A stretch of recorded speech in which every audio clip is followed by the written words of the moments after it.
So, workshop does two things.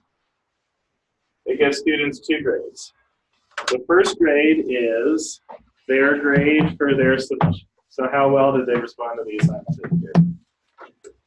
The second grade that it gives them is a grade for assessment.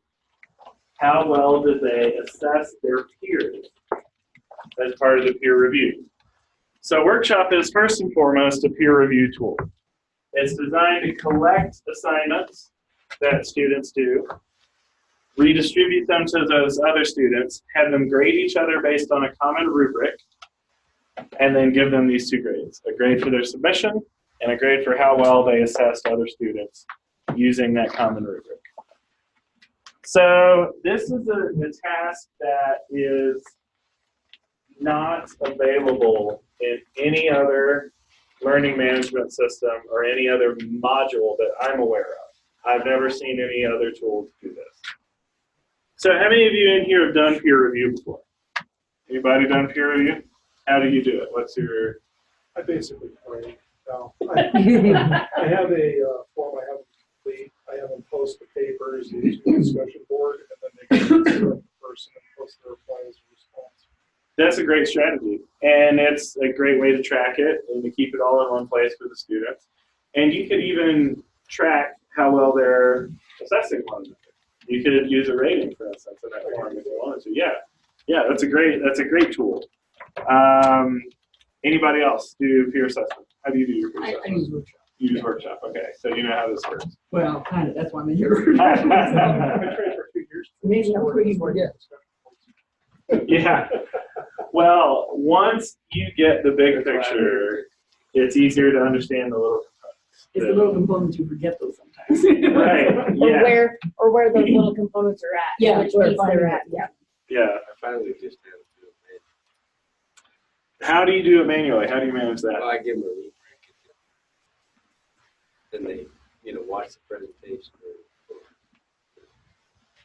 Great. That's how I've done it in class. And that's the general way that it's done. That's the way I'd always seen it done before I got to using Workshop. Pass out the rubric, students fill them out, then you collect them. Are you able to grade how well they did the rubric? Well, that's... I know, that's the thing, right? That's why it's coming today. Yeah. That's the thing about the in-person is that do you go through and you say, okay, this person just gave everybody all full credit because they don't care, or this person was too harsh, or how do you assess and track and motivate students to give rigorous assessments that are honest and accurate and in line with your rubric? That's a challenge that most of the time when I go around and talk to faculty and they're doing it on paper, they say exactly what you said. Well, it's better than nothing, which it is better than nothing. They give that feedback back to the students, but there's no systematic way that you have enough time to go through and grade all of those rubrics in addition to grading all of the assignments themselves. So Moodle Workshop gives you the power to set up an algorithm to do that for you. So you're kind of letting go of the grading process a little bit and trusting this autopilot to navigate this extremely complex task that we're not able to do in the real world. So what we're going to do is I'm going to show you what the workshop does. We'll go through it as students just to see the big picture. And then I'll show you how to modify the grades, because even though you're using an algorithm, that doesn't mean that you can't turn the knob here. Just because the car's driving on cruise control doesn't mean you can't set how fast the cruise control goes, right? That's like what Workshop is doing. So let's go ahead and get started in Moodle Workshop January 18th session. You'll see Demonstration Workshop. Go ahead and click on that.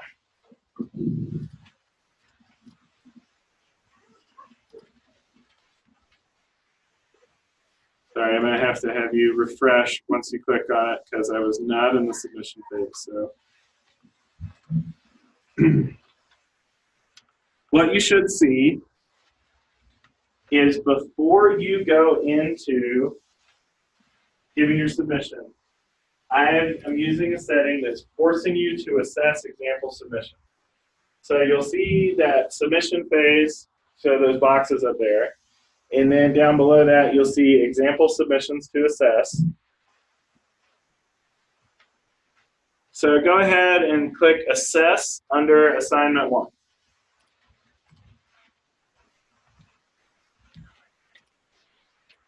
Oh, wait, sorry, I should have you read the prompt. Everybody navigate back real quick and read the prompt. See the instruction for submission? Write a paragraph describing yourself. Make sure to include information about where you were born, your family, your profession, and some personal interests. All right, so now click Assess under Assignment 1. This is an example of what somebody might submit to an assignment like this. I'm an instructional technologist at Carroll College, and I present on Moodle sometimes. I've got 2 kids. There you go. So now, below that, there is a rubric that you can use to assess this submission. You see all the different criteria there. So criteria 1, submission explains where the author was born, and it has different levels.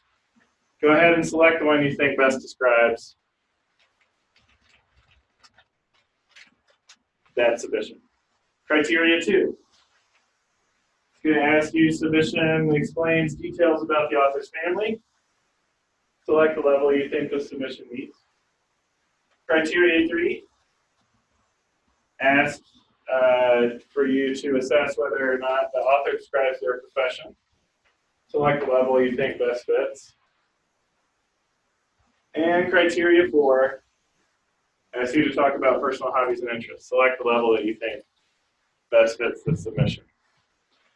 There at the end, you could write overall feedback if you wanted to. I'm not going to ask you to do that. Go ahead and click Save and Close. All right, now what you're seeing is the assignment and then the reference assessment.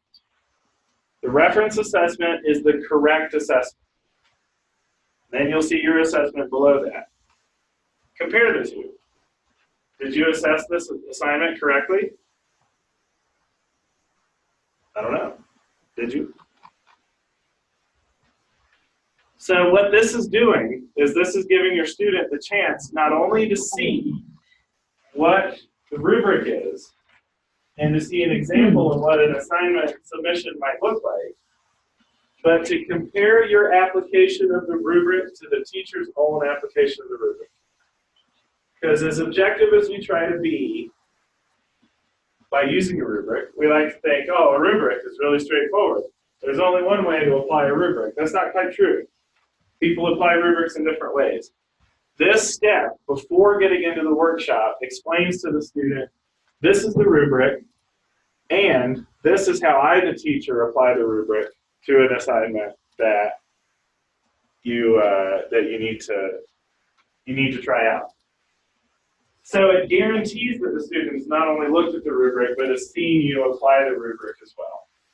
This is tremendously, tremendously powerful tool in terms of getting your expectations across to your students. Would they have a chance to go back and reassess? Well, the great thing about the example submissions is they aren't graded. This is just for them to say, oh, this is what the rubric is this is how I'm supposed to use the rubric. We're going to get into the actual use of the rubric after they've been introduced to it. All right, so scroll back up to the top of the page into the breadcrumb trail. At the top, click Demonstration Workshop. You'll see that you have one more example submission to assess down there. Go ahead and click Assess. Hazen, Moodle Extraordinaire. You said that I would see the teacher's assessment. It's called the reference assessment, and it should be up at the top after you submitted that. Yeah, there you go. So that says reference assessment right there. Oh, okay, I was thinking that was mine. So you would compare this rubric application to So the I'm one looking at that 20 out of 80 compared to what I got. Okay. exactly right. Okay, I see. Great I didn't job. see that. Okay. You know how to apply the rubric. Oh, well, that's so exciting. All right, so go ahead and assess that other example submission, Ryan Hazen, Moodler Extraordinaire. So up at the top, demonstration workshop. And then down there you've got, and you can reassess that first assignment if you want to, but like I said, it doesn't affect your grade, so there's no need to do that.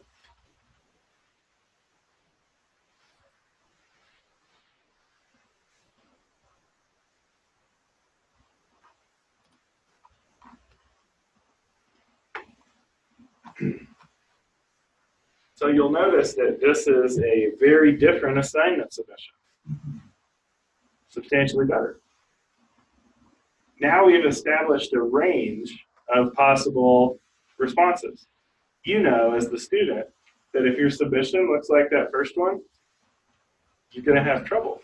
You're not going to get a very good assessment. However, if you take the time to write a paragraph addressing each of those individual components of that submission, you're going to do a lot better. So go ahead and fill out that rubric, compare it to the reference assessment.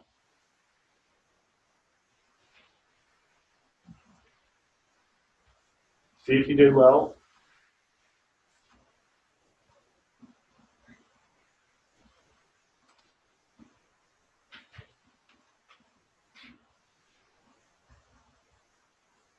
All right, when you're finished with that, scroll back up to the top of the page and click Demonstration Workshop again in the breadcrumb trail.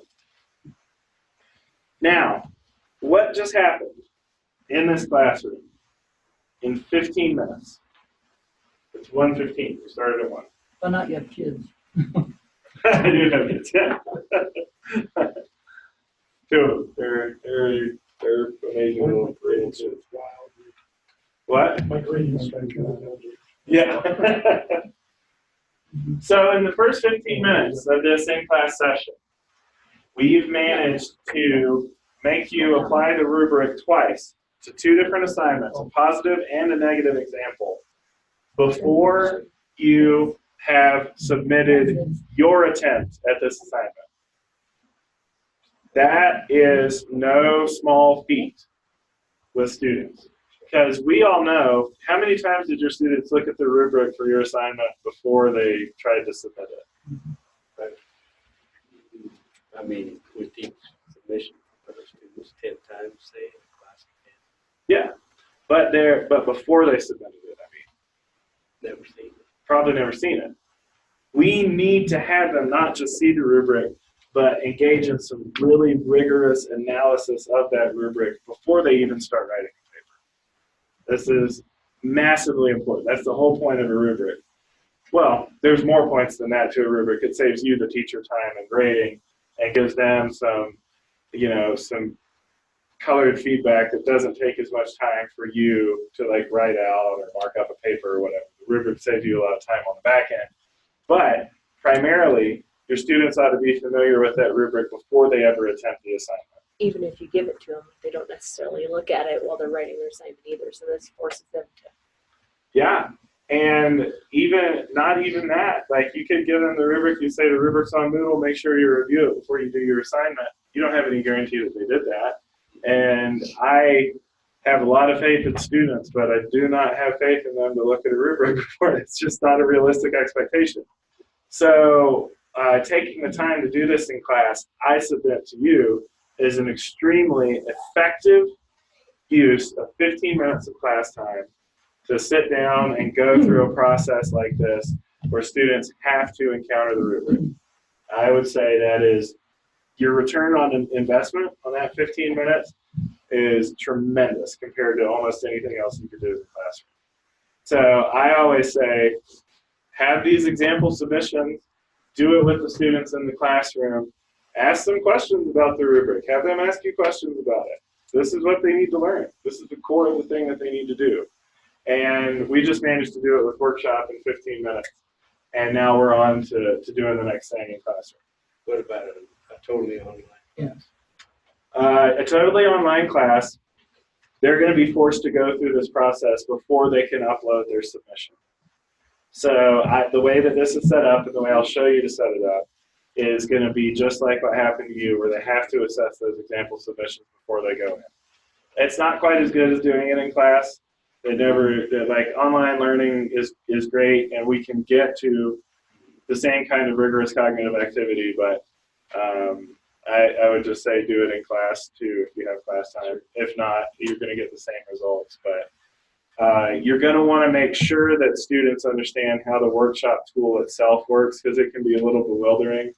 And in a fully online class, you might want to include maybe screenshots or maybe an explanation, click here, just to make sure that they get that flow of how the learning module works. The other thing that you want to think about is the workshop module is something that you should apply multiple times throughout a semester, because the more times a student encounters this gestalt, this big idea of a peer review tool online, the better they get at using it. So maybe write 4 papers or do 4 projects. Every time that they do it, they get more familiar, and if you use the same rubric for all 4, they get more familiar with that rubric. They get better at doing those assignments. They get better at doing the assessments.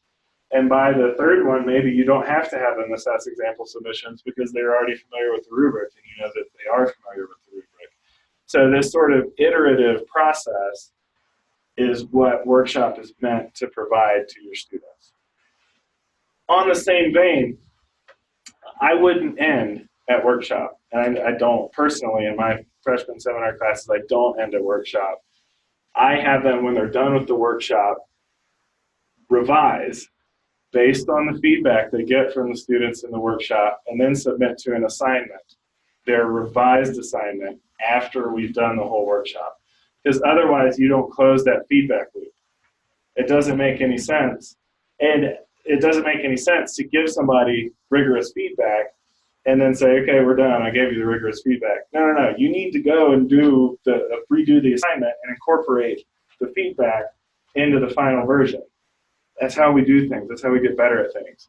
We take feedback, we do another version, and we submit it to an assignment for summative assessment rather than formative assessment in the workshop. You look like you have a question. Yeah, so maybe you'll get to this later, but if you're having them resubmit and you're using Turnitin, then does that not come up as a plagiarized? It can if you select Turnitin's plagiarism So checker. the second one, you have to not select it, is what you're saying. Or you can not select it in the workshop. Yeah. Either way. But that is a good point, because Turnitin's going to store your student paper, and it'll flag it as 100% plagiarized because it's already got a copy of it in there. I think though, can't you uncheck on Turnitin where, where it doesn't go through the student's own documents on one of them? You can uncheck the repository, Yeah. but I don't know what. Yeah, they're constantly changing. Yeah. They're constantly changing it too, and I moved away from those automated plagiarism checkers for reasons that are just my own. But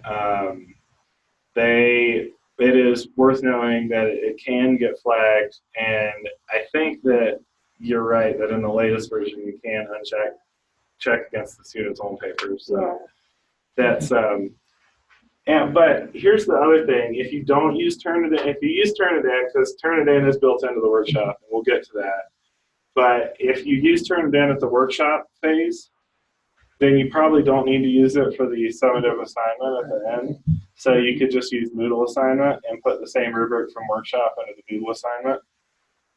Because once you get through that plagiarism check one time, you should be safe. Okay. Yeah. All right. So now what I want you to do is make your submission. So I'm not a student, but on your screens, you should see start preparing my submission under your submission. Now that you've assessed both the example assessments, you're ready to make your own submission. I am going to give you 4 minutes. And I would encourage a variety of different levels of response to this. You don't have to be great at it. In fact, if you give a bad submission, that can be a really useful example for us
Gee, It's really tough to find. that's the reason why I don't know how you did it. It's right in your face. It's designed for Android phones. I was gonna say it's not on a Mac, so. Actually, Nice. I searched Google for 4-minute timer, Nice. and it'll start one automatically right there, and then you just click full screen. I'm gonna have to start doing that. Yeah, I love it. I use it Keeps all me the on time. task. Well, when you tell people to do something, and you're standing in front of them and they're doing something, you're like, it feels like forever. Like it can be 15 seconds, but it'll feel like a half hour. Mm-hmm. So this helps me remember to just take a breath and let people work. But it also is, Good for breaks. yeah, it is. But it provides clarity for you too. So it does freak out some people though, the ticking clock effect. All the class breakers like CE, PE, they always put up to the break, so that you won't come back. That doesn't work, nobody comes back. The timer at the end, is it our timer? Yeah, I always try to give a time on the clock. You know, be like, we'll be back here at 1 o'clock. Is there a bell that'll ring at the end, or remind you to come back in? There is a little. There's a bell, lot yeah. of courses that I've been to that they get like 15 minutes for break. Mhm. And once you hear the music come on, it means you have like 3 minutes left to get back into And the class. question I want to ask you, did everybody get back in the meeting? That's good. So there's like a period, there's an audio cue. Mhm. Bow, bow, bow. There's a bunch of CTAs, they're all in the other room on their cell It's phones all- doing business, right? Yeah, it's all for EMS. So then it was like 18 and all sorts of the medical related, the rescue 911 audio. All right, so I'll let the timer time out. Try to find more conscious of time. A little bit, yeah. All right, here we go. So I have this problem. I involuntarily generate puns in my head. And this just happened to me. This affliction just happened to me. So I'll tell you a joke I just made up. Why does the band Journey like the Sistine Chapel so much? Because it's more than a ceiling. Oh boy. The Sistine Chapel has the painting on the roof of the Journey more than a feeling. All right. Anyway, so now that we've submitted, and I got that terrible pun out off of my chest, I am ready to allocate submissions. So I'm going to refresh, and from up here, I've only had 6 people submit. You just submitted? They're not on there, let's see. Apparently, I Go forgot. down the rows. and No, see it's if they're on okay. I'll probably get them. I've got 7 now. Is anybody else not submitted? Oh, you have You a have- title. No, Hold I- on. So you have to have a title. yeah, you gotta have a title. Okay. I submitted it. You probably don't have a title like I Yeah, did. you didn't have a title probably. Title. Okay, there you go. Well, it's still not like it. Shows Save up. changes. What else am I not? Yeah, there's mine.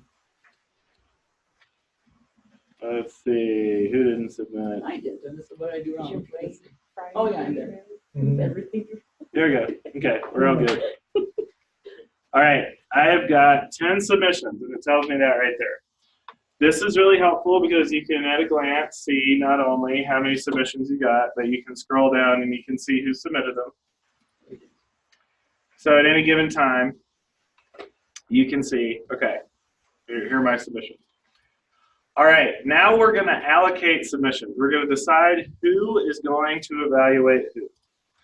The great thing about Moodle Workshop is that it keeps track of what you need to do at each phase with these little check marks. If you got green check marks, that means you've done the thing. So now I want to allocate submissions. You can do this manually. I can go through and I can say, all right, I want Gary to be reviewed by whoever. Teresa or Camille or Patty or Liz or whoever. No, not me, please, no. You will review. No, I don't want to review Gary. Oh. Just kidding. But I'm going to use random allocation to save myself some time. So I'm going to click random allocation. And I want every submission, or let's say I want every reviewer to have 3 reviews. I could say I wanted 3 reviews for each submission. I could say I wanted 5 reviews for each submission. I could say I wanted 5 reviews per reviewer just by managing these 2 drop-down menus. I am not going to check participants can assess without having submitted anything, because the people that are in this room, that are not in this room, that are still enrolled in the course aren't here, and I don't want you to have blank assessment. Now, if you have students that were supposed to have submitted their paper, then they still need to do their reviews anyway, they didn't submit their paper, you might want to check participants can assess without having submitted anything, and just give them a 0 for not doing their paper. Either way, I'm going to click Save Changes, and it's going to show me that everybody's gotten these, they've been allocated to assess people now. So I'm going to click Continue, and if I go back to the manual allocation screen, I can see who's going to review who. Hey, Liz, you do have to review Gary.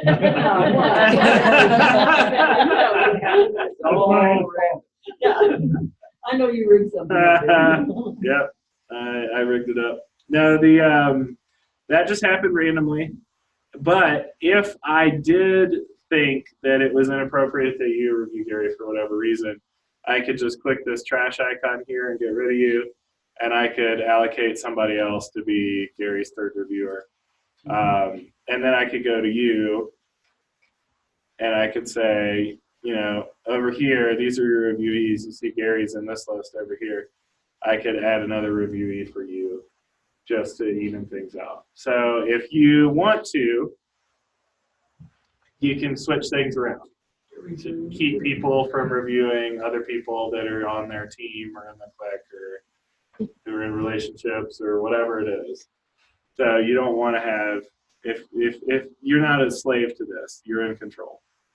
So now I am going to go back to the demonstration workshop now that I've done my allocation, and it shows me that I am ready to switch to the next phase. It gives me the indication here that there's at least 1 author who hasn't submitted their work yet. That's not a problem. Some people are enrolled in this course that aren't here, so of course they didn't submit their work. All right, now I'm moving into the assessment phase. I want you to go to demonstration workshop up there in the breadcrumb trail, click it. And if you don't see submissions to assess, refresh the page and you should see submissions to assess appear.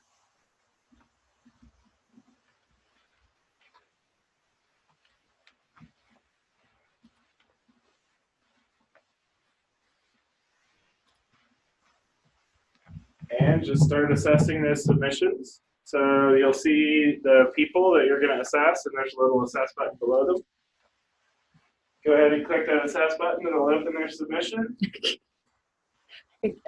One quick question, so if you went to that too soon, prematurely, you hadn't finished all the others, I hit submission, I know that's a problem, it'll be submitting, or assessing before, you can still go back and edit, or you're done once you hit that? Once I move out of the submission phase, you cannot edit your submission. But I mean, as the instructor setting things up, once I move into assess, if I wanted to change something back into the setup and all that kind of stuff, I can't do anymore? No, you can still, you would just click, you see where it says switch to submission phase under submission phase there. Okay. I can switch back. You can always go backwards. You're not stuck in one direction. You can always go back if you need to change allocations or you need to reopen the submission phase. Say you want a student, say a student's cat ate their computer and then they had to submit late. Yeah. You could say, okay, fine. I'm going to open the submission phase. You submit now. Then I'm going to go back into the assessment. And even the rubric, except you probably wouldn't want to because some people have already submitted, right? After you, even if somebody submitted an assessment, if you switch back to the submission phase and let somebody submit a paper and then go back. But I'm talking about going back and changing the rubric, original rubric. Well, you wouldn't necessarily want to do that. Because somebody already submitted. You can do it. You can, okay, that's what I know. Yeah. Okay. I would caution against, after somebody's assessed the example submissions, I would caution against changing the rubric because you set an expectation for students at that point. When we're done, we click on save and show next.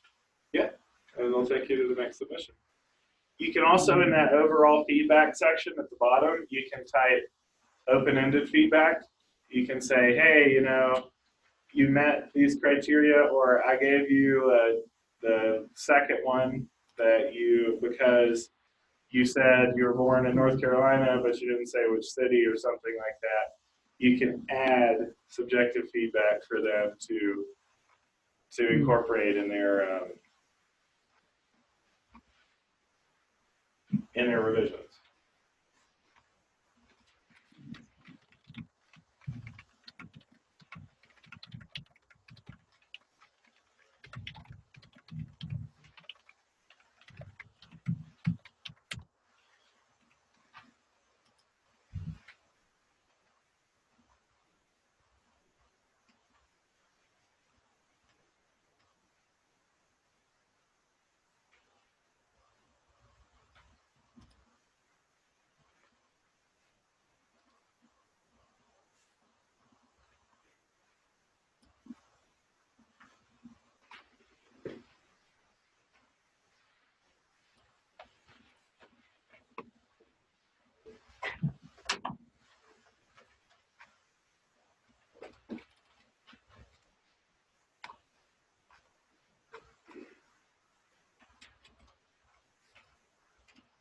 All right, let's wrap up those submissions in 2 minutes.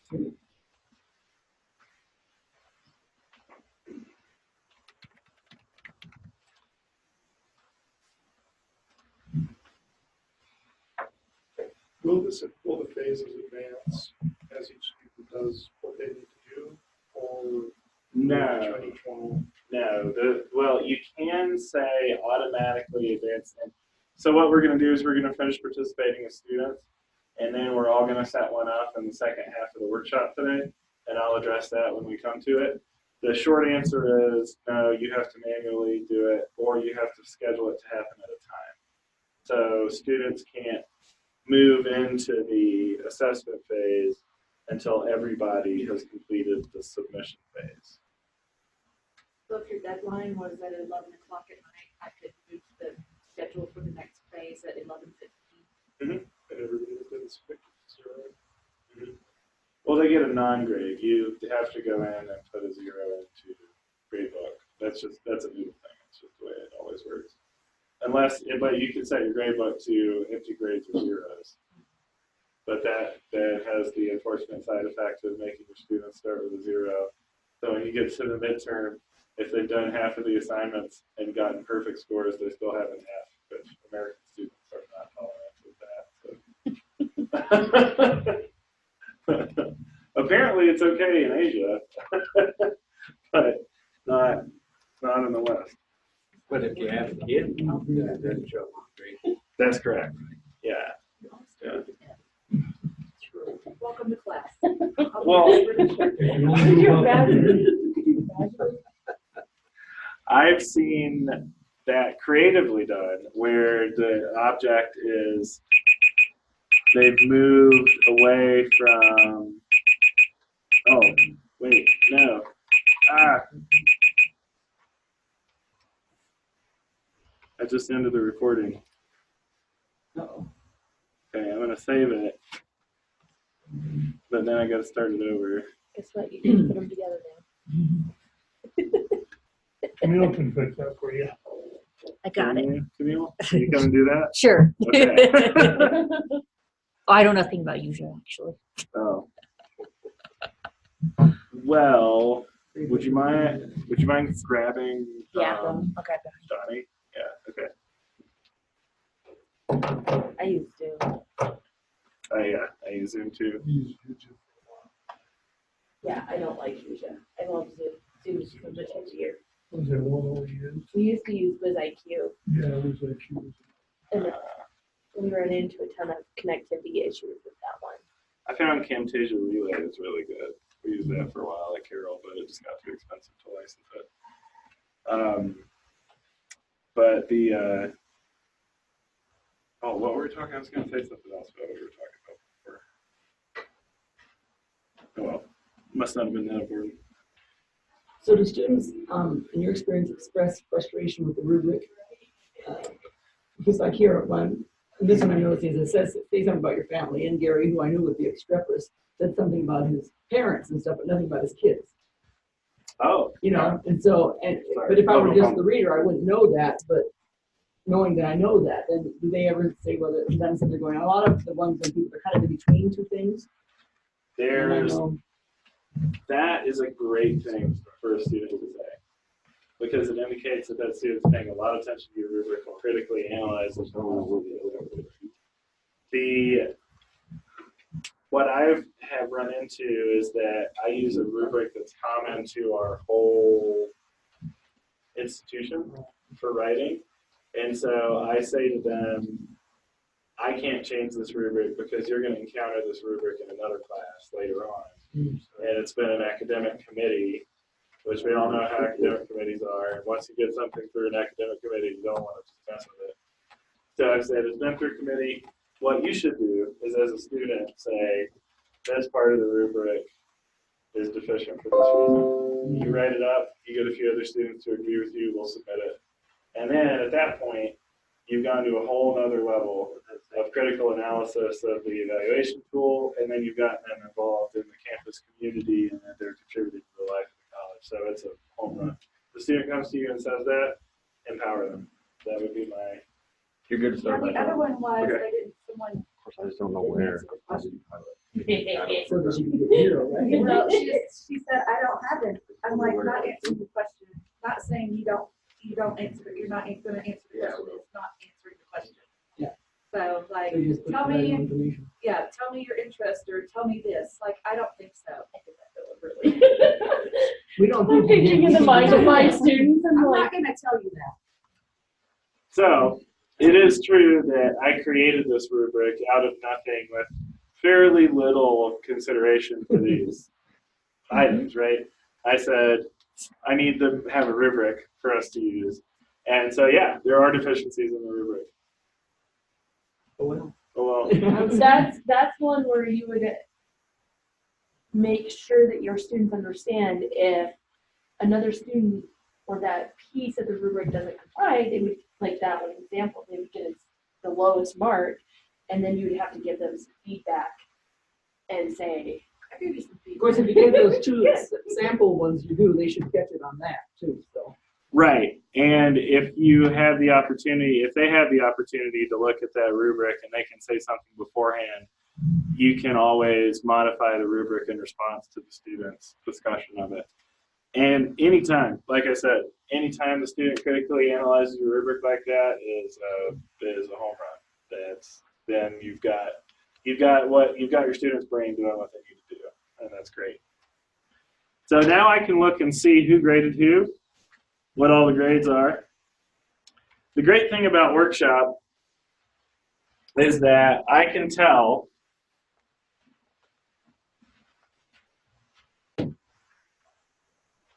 what grades are received. So Gary's submission, Gary Becker, received a 74, a 54, and a 72. He gave a 60, a 76, and a 66. I can tell right off the bat that John is a little harsher than these other two students. So I can say, I wonder if John across the board is harsher. So my students say that on their own. Well, yeah. Email this out to them, here's proof. Yeah, you're the teacher. You get to say that. Turns out John is a little bit harsher on average. Just a quick glance. Now, we have an algorithm we're going to use to quantify this here in a minute. But just as a teacher, you can get right here, you can get a good look at who assessed who, what it looks like. And if there's somebody who, I don't think anybody did this, somebody who's wildly aberrant in their grades given. they give everybody 100%. Let's see, there's one on. Right, you would be able to Because they're tell. down to the last minute, so they knew they need to get it done, so they just hurry and flip through. Yeah, I'll show you an example of this happened yesterday. Well, that last column, isn't that? There's a 28, a 74, and a 68. Well, that was somebody's grades that they gave, so maybe that assignment is was a poor one. Oh, you're talking about on the grades that you received. Okay. Yeah, and the grades that you were given.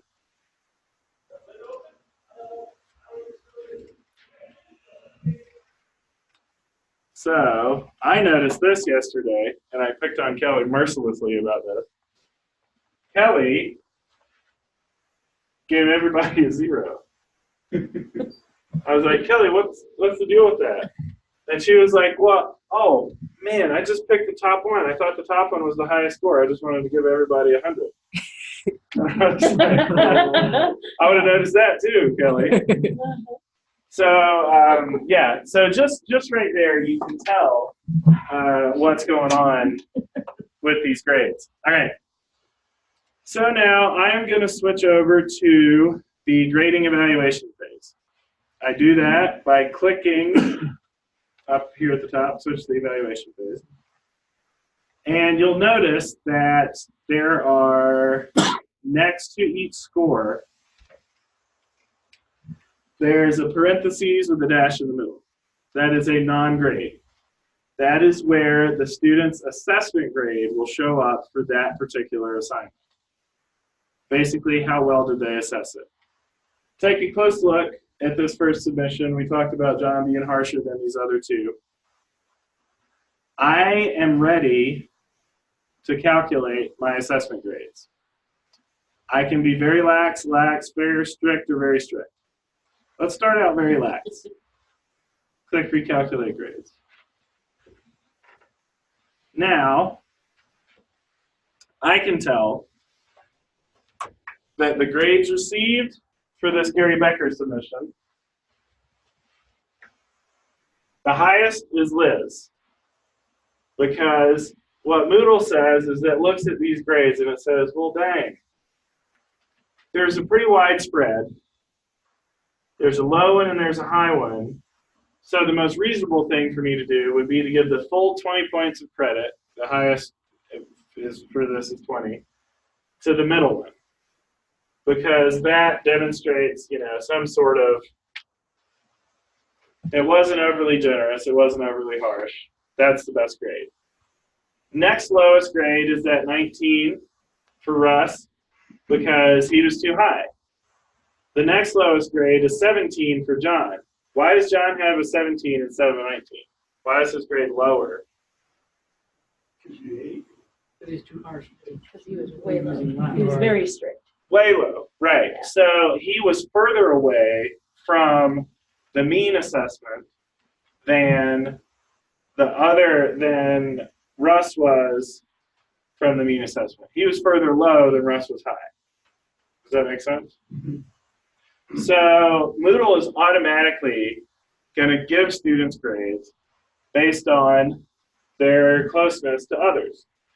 So if you scroll through and you look, you can see like Kayla gets a lower grade here, an 18, because she assessed Greg at a 28, where the other two were 42. Both Teresa and Liz got 20s because they graded exactly the same. And then because he was a certain derivation away from that, he comes out with an 18. These, there's only two, so it can't decide. Doesn't know. They're both getting a 20. You're always going to want to have 3.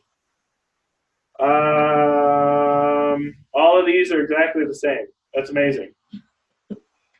That means the rubric worked and everybody understood exactly how to apply it. That's great. That's a huge win for you as a teacher. Likewise, there's some variation here. That's all good. Now that probably gets more accurate with the more assessments that it has as well, right? And you can increase its accuracy by adding assessments yourself. So now is the time for me to go through and say teacher time. It's teacher assessment time. Because I'm better at this than you students are. Just how it is. Sorry. So when I'm ready to do that, I'm going to click on Gary Becker's submission. Oh, first of all, let's play with this a little bit. I'm going to move to fair. What do you think is going to happen to John's grade when I recalculate under fair? You think John's assessment grade will go up? That 17 is going to become a 19? Well, if it's getting more strict, so down. It should go down. Yeah. Let's see. There we go. No, you're losing ground. Losing ground. Let's say I get very strict. You're doomed, John. What happens if John? You're the one who talked to everybody. I'm gonna get to that here in just a second, because that's absolutely a possibility. Very strict. John gets a 0.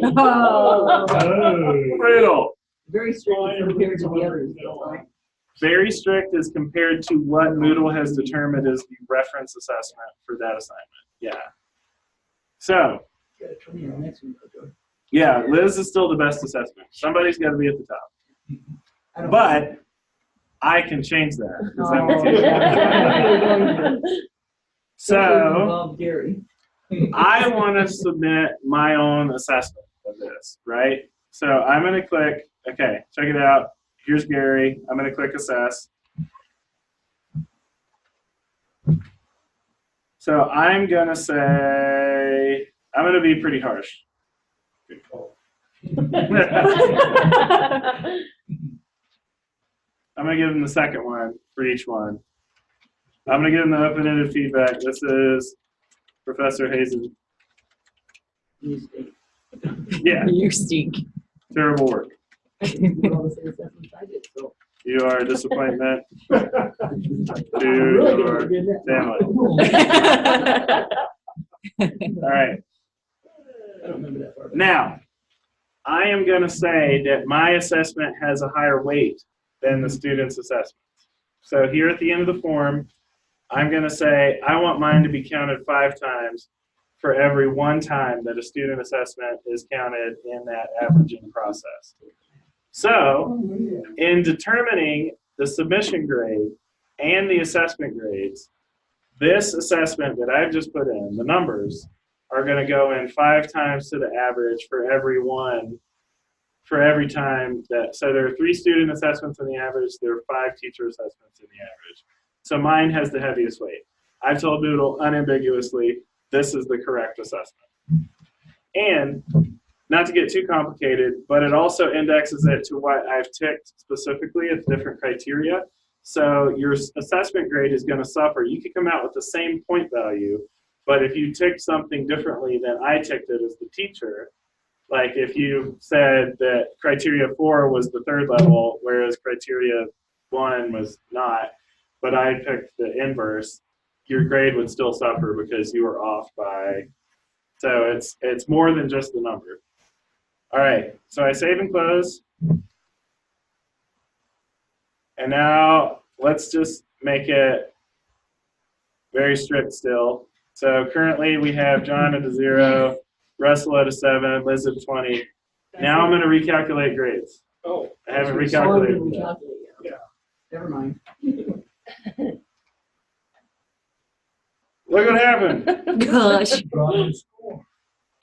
So John still has a I'd 0. like to file a protest. John still has a 0 because he chose different levels than I did on different criteria.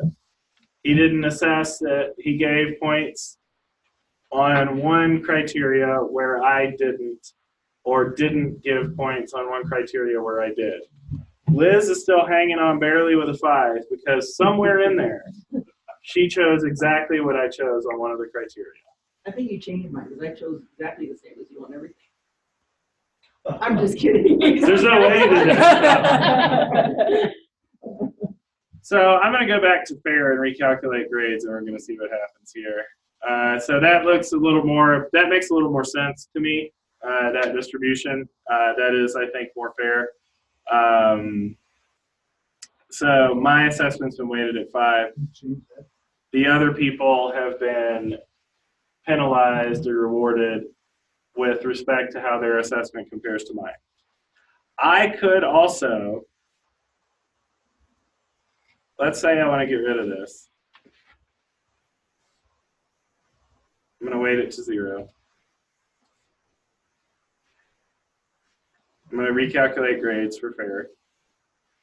Let's say that I think John was right. I go in and I look at John's assessment and I say, John's assessment, boy, all of these individual levels that he chose are great. You notice he got a 0 because I picked all the second ones, whereas he picked the third one here, the third one here, the third one here, and the first one here. So never once did we pick the same thing. And on a very strict assessment, that's being very strict. But let's say that I think John was right, and I want him to be the reference assessment. I'm going to give him a weight of 5 and click Save and Close. Now, when I recalculate grades, John's gone up to 20, Russ and Liz have fallen back behind. So if I wanted to use that student's assessment as a reference assessment rather than make one myself, I could do that. And you make a great point. It's entirely possible that the one student that's furthest away from the other two gave the correct assessment for that assignment. That's entirely possible. So Workshop gives you the opportunity to readjust your levels. So you're using an algorithm to generate the grades to begin with, but you also have the opportunity to tweak it here and there, because at the end of the day, you still are the professor, and you're still the one that makes those important decisions. So while we're using a tool, we're still the person that sets the speed at which cruise control carries us down the road, right? So I like using my assessments as the reference assessments. I like to go through and I like to give assessments to every single person. I just click on their submission, I click assess, I go through, I give assessments. Frog. Great work, focused on formatting and state in revision. The one thing that it will do is it's going to anonymize the feedback so the students don't know who gave them the feedback. So I always put in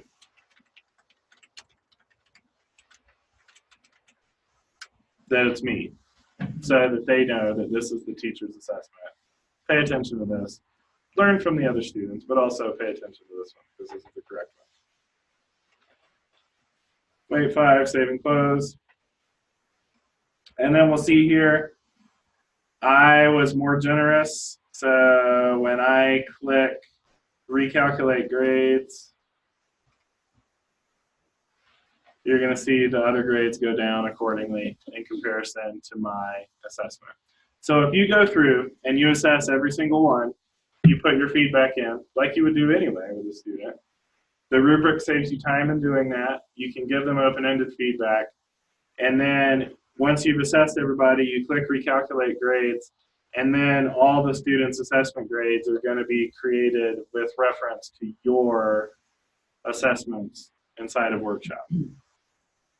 Does it allow students to not click on a selection and to save it? So like, for instance, when I didn't meet any of those, if she just didn't click on the very lowest criterion, so like no information, let's just say I just didn't click any buttons for criterion 1.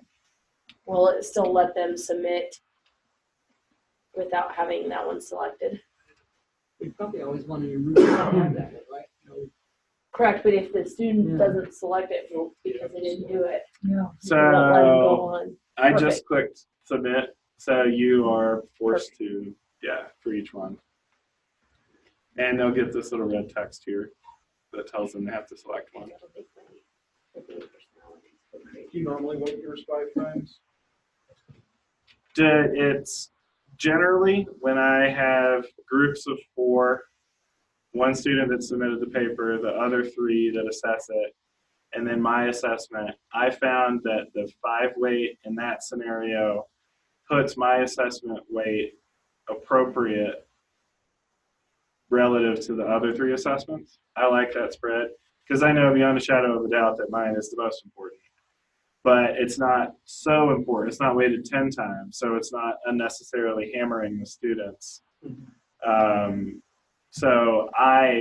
I'll tell the students, this is, I am giving you a grade, but it's also the final grade that you get for this workshop phase is going to be affected by what the other students have to say. So, and that's just how it is. I'm the teacher. This is part of the assessment plan. and it's absolutely appropriate.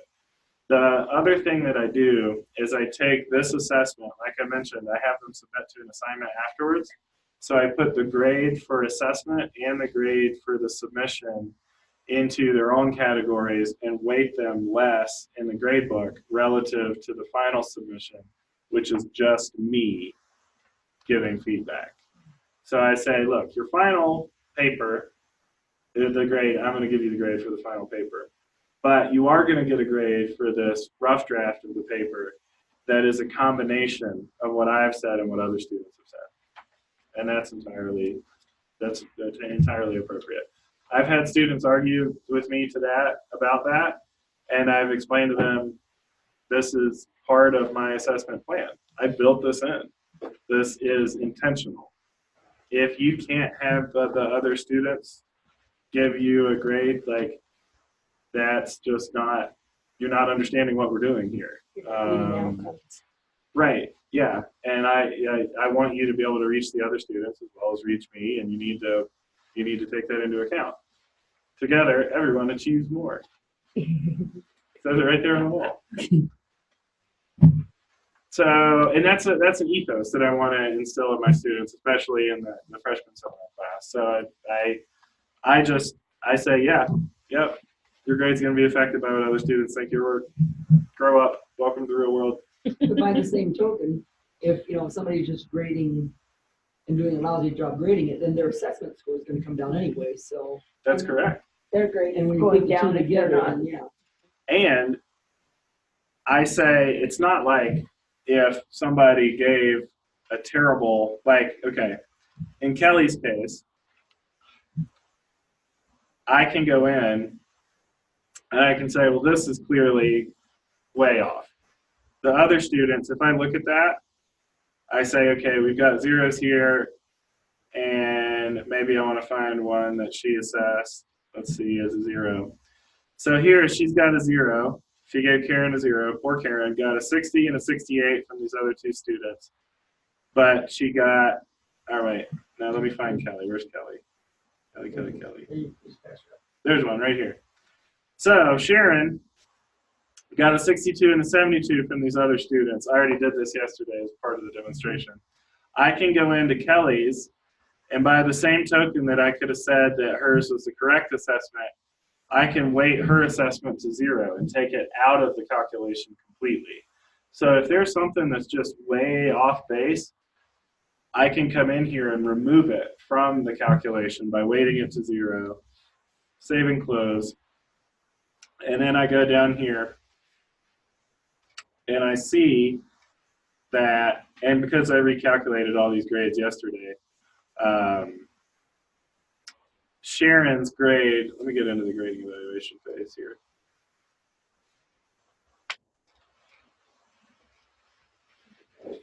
Sharon's grade wound up being a 67, which is between 62 and 72.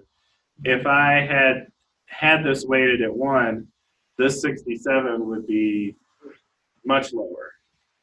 But what I did was I removed that way low grade. So yeah, I am also making intentional decisions about which students' assessments to include. So this is, I'm still in control of this whole process, but I am making a decision as the assessor to include assessments from students. And that doesn't affect then their assessment grade if you weighted that at 0, right? That's affecting only the given grade. Her assessment grade was bad because she did poorly relative to everything else that was in the course. So whereas everybody else was in that 16 to 20 neighborhood, except for this one, Teresa had a bad score. She came out with a 3. And especially if I use the workshop module multiple times, they start to understand that that assessment grade affects their final grade. They're going to be much more inclined to, say, give accurate grades. And I've watched this happen with students. I've hammered students on the first one for, like, the very first workshop that we do. They just go through and give everybody full credit because this is what they've never been held accountable for assessment before. I've absolutely just hammered them on the first one. And because there aren't other grades yet in the semester, their final grade is calculated by Moodle nosedive right away. And then they come to me and they say, what's happening? Because I make them check their grades every week. And they'll come to me and they'll say, why? What did I do? And I'll be like, I don't know, let's open up your Moodle thing and let's see what your lowest grade is. Oh, it's assessment. I wonder why that is. And then I remember this one student kind of like did one of these, and he said, is it because I didn't really grade people in the workshop? I was like, yeah, it was. Maybe you ought to be a little more rigorous in your assessments in the future. Can I do anything to make it up? No? You have an opportunity to get another assessment grade and raise your assessment average category next week. So let's shoot for that. Okay, thanks. He takes off. Next week, he's on point. Like he like really read everything. And so like there's that process that you have to go through, which is another reason why I recommend using Workshop multiple times throughout a semester, because we have to realize we're not just onboarding the skill of making this submission, we're onboarding the skill of participating in an iterative community where they're working with other people to improve their submission as well as other people's submissions. This is a skill in and of itself that's relevant to all of our disciplines. It does not matter. We know that when you work in the real world, you have to be able to accept feedback from other people, incorporate it into your practice, provide feedback to others that's going to help them get better, and participate in that community. So that whole ethos is something we're teaching with Workshop.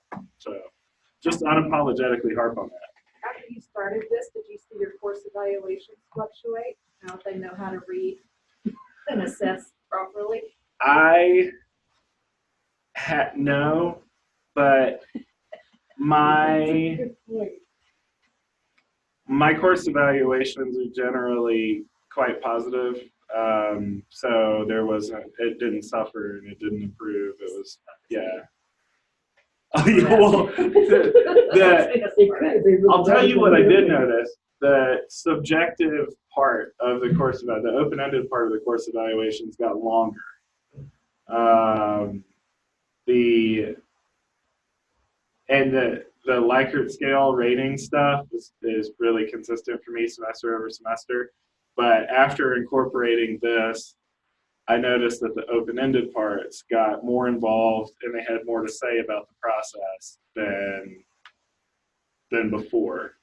Whereas they would say, I really enjoyed this class. I didn't expect it. I thought it was, it's freshman seminar. I wanted to get on to nursing, but then I realized that I didn't even know I wanted to learn some of the stuff that we learned about community, right? And so yeah, there's definitely more of the open-ended feedback, but in terms, it's hard to represent quantitatively because the Likert skills are pretty consistent semester over semester. And that's where for me, my evaluation is still elaborate, where you find where you can fix things. The other ones really don't give you much. Yeah, I mean, if you get a really low average score on one thing in particular, like clarity of expectations, that can be a flag that you're like, oh, okay, I need to make sure they understand what they're supposed to do in the course. But I'm the same way, and I always read all of those open-ended things and take action based on it. I did course evaluations with 8th grade students when I was an 8th grade teacher in public school with open-ended sections on them, and everybody thought I was crazy, but I got so much better. There were things that they made recommendations that I had never thought of. And so, yeah, I find student evaluations really quite valuable.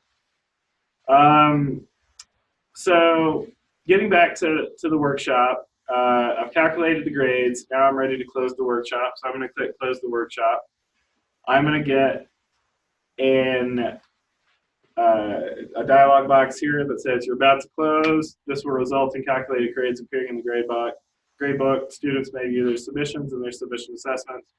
I'm going to click continue, and this is where you go back to demonstration workshop, refresh the page if you need to, and you will see your assessments, what other people assessed you. You'll see your grade for your submission. You'll see your grades for assessment. And then you'll be able to look at the individual assessments.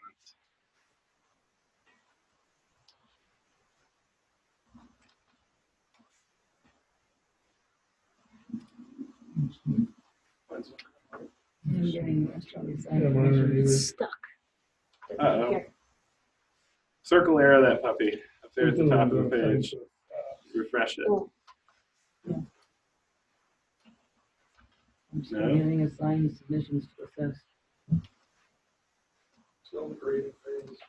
Mine's grading and evaluation phase. Okay. Let me just go back. I just switched out of the closed phase and back into. That's because you're in yesterday's session. You're in the wrong section. Ah. Oh, yeah, that's right. Look at you, clever. Nice. Okay, great. Now I'm going to close the workshop. I've only done that a few times. When I kept Why saying is it Sharon, not I kept saying- Oh, hey. All right, That's now not the everybody right try one. refreshing that page and let's see if we did our. Yeah, I forgot where I was.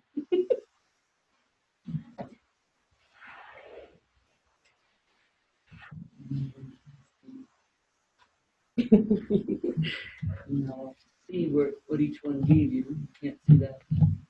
You can. You should just click the assessment itself. Each one is a hyperlink. So click These are the ones to assess. your submission. Oh, I see. Okay, they're over in all the. Yeah, and so there's an anonymous assessment, 76 out of 80. And it'll show you the feedback. Did they give me any comments? No comments? Sorry. Yeah. Okay, so it says it there. I didn't get any comments. Did anybody get comments? Yeah, Mm. thank Well, you. I just kind of- What'd you do? So the comments will show up at the bottom. No. So just click on. Answering questions, they're for you. Sorry. Click on. Oh, yeah, that one. Okay. And then you can scroll down and you'll see Yeah, I you just cut got the 76 menu out of 80. This is what we'll take. So you click on your, yeah, right here, Mhm. Yeah, your name. No, go back. So I hadn't realized that the assessments from the others are anonymous in as far as the, They are. because when I use it, I don't have one of the print, it's a small class. Anonymous. Oh, okay. So of course they would know because they know who was assessing them, but. Yeah, and so what I do is I have students in learning groups of 4 that switch every 2 weeks. And so every 2 weeks they produce a paper, workshop it, do the final paper and submit it, and then assess with each other. And then because the way we do the classroom, whiteboard walls with projections on the whiteboard walls, students can get to wirelessly on their laptops. So I say, we'll open your assessments and help each other revise your papers here in class. So they will like, okay, John, pull up your paper. It comes up, and then they can, the other 3 students can get up and be like, yeah, I marked you down on MLA formatting because here you need to do parentheses and a comma with the page number after the quotations, and that's the way that you do it. And then they type it, they erase that off, and they move on. So like they get real feedback from each other, and it's been a load off of my shoulders because formatting is really annoying to grade. But there's some student in each of those groups that knows how to do it. And so, and then I'm watching it all happen. And so when somebody's doing it wrong or they get stuck, I just come over there and I'm like, okay, you guys are close. You need to do this thing here, you know, or right here is where you need to do your analysis in this paragraph. Like, where's the quote, you know? And then the other students will say, oh, on page 10 it says this, maybe you could use that for your quote. So like it's a community writing revision sort of activity. Is this the literature class or? No, it's a freshman seminar class. Oh. It's meant to orient, Carroll's a Catholic college, so it's meant to orient students to liberal arts education in the Catholic tradition. So we're reading encyclicals, we're reading like Dorothy Day, we're reading stuff that Jesuit priests have written, like Michael Himes, and we're reading the college's mission and kind of doing this comparative analysis of literature and then trying to use that to sketch out an idea of what it looks like to be a liberal arts student at a four-year Catholic school. So it's heavily, there's a lot of literature involved, so this is just sort of the orientation of the class, but it is ostensibly about being a college student and demonstrating some of the things that they'll use in their other classes. Like this workshopping routine they'll use in their comp classes when they go forward. So this is first semester, here's how we do things, and here's why we do it this way. So it's a fun class to teach. I really like it. But yeah, it is writing intensive. So we want them to write, yeah. So, for some of us that don't teach in a computer lab, do you find that students, if you take them to a computer lab and walk them through, or just keep them in class and walk them through on your computer, they can leave and they do okay? There isn't a computer in the classroom that I do this in. The students bring their own laptops. So you could have students there are 7 projectors that you can get to wirelessly if you have a laptop, but there's not this here, and there aren't individual student computers, but the students all bring their laptops and they're just sitting at tables, and I'm having them do it on their laptops. So that's what I would recommend rather than securing a whole lab. I don't know how saturated your population is with laptops. It's kind of an expectation that Carol, everybody has a laptop. So, but I imagine even if you had just had students with their phones, or you had a few Chromebooks or something. You can check them out from the library. You can check out whatever you need for your class for a semester or for a day or something. So that might be a solution. I suspect that your students have got laptops, even if they're not necessarily carrying them every day. If you make that expectation clear, bring your laptop, then you're probably going to get at least 70, 80, if not 100% of your students bringing a laptop in. So I've never had, the last couple of years, never had a problem with not bringing it if you requested it. Yeah, it's pretty basic expectation at this point. A lot of them now don't even have laptops. They just have like iPads or Surface or the tablets. Kind of sounds like They can workshop do is kind of. actually most of this stuff on their phone. They can do this they can do all of this on their phone, yeah. It would be annoying after a while. But Yeah. It is for me. Yeah. They seem to be okay. Now, how well do you envision this working for like we do a lot of skills heavy days where participation is a huge factor in that. And I might see different participation than what the students do. Would you see this being where there's no like actual submission for them to submit anything as a good way to? Yeah, absolutely. Apply a rubric to something that happens in real life. Okay. Yeah. And I coach faculty through using this for presentations too. And the cool thing is that the more people that use it, the easier it becomes.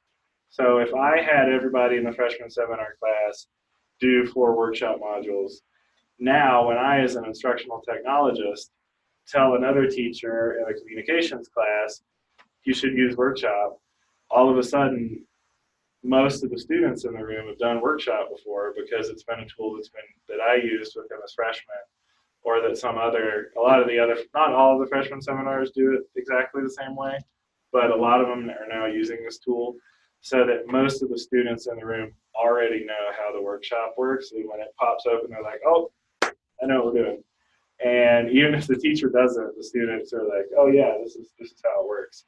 So the more it gets used around campus, the easier it becomes for any individual professor to deploy it in the classroom. That's what I tried to do too last semester when I tried to use it was for a presentation that they had to do. So my question is So we'll have to. related to, I see that in freshman seminar, if you're all using it, but how widespread is it on your campus in general? You said that then they know how to use it in any other class. Do a lot of them use it? I don't think we're that widespread here yet. That's what I'm just wondering. Yeah, and it is more every semester. I don't know exactly. I could go and get the stats off of our Moodle and see how many workshop modules are out there. I haven't done that, but I know that I've coached faculty. I'd say 15 or 20 faculty out of 100 full-time. I've coached them through it from beginning to end. And then I know that other faculty in those different disciplines have seen, oh, Jen is doing this thing in her class, and she told somebody else about it, and then sort of walked them through it, and they came in and maybe watched her use it in her class, and then they adopted in their class. So I don't know how many of those sort of second degree adoptions we've seen, but I know it's happening. So, and I've had people call me that have got 2 workshops in their Moodle course and that I never even talked to. So I know that's happening as well. I just haven't. There's too much data out there for me. I'm too busy helping people stat up how many there are, but it's definitely growing. It's definitely taking off, and I think it's obvious why. Like the utility is self-evident as far as I'm concerned. And once we get through the settings, it'll be like there'll be a couple times where you're like, oh, I've got to remember these things, or this is kind of difficult. But once we get through it, I think you'll be quite comfortable deploying it. And then you can always rely on each other in the DLC to make sure that you're supported in using it. So we're halfway through. Oh no, go ahead. I assume you could set this up too, where they didn't get a grade, and I could use it in the classroom for just a project. We're going to learn how to write a mission statement today. Everyone, here's the criteria. Let's evaluate some mission statements. Let's write your own. Yeah. And then it goes, but the grade I want to give them is just the participation grade for coming. I'm not getting a grade on this today, is that what you mean? Especially after I waited in line. Yeah, and you can do that in the rubric. You can have the different levels all be weighted at 0 and just have it be the words. Or you can, in your grade book, not have the grade go into the grade book.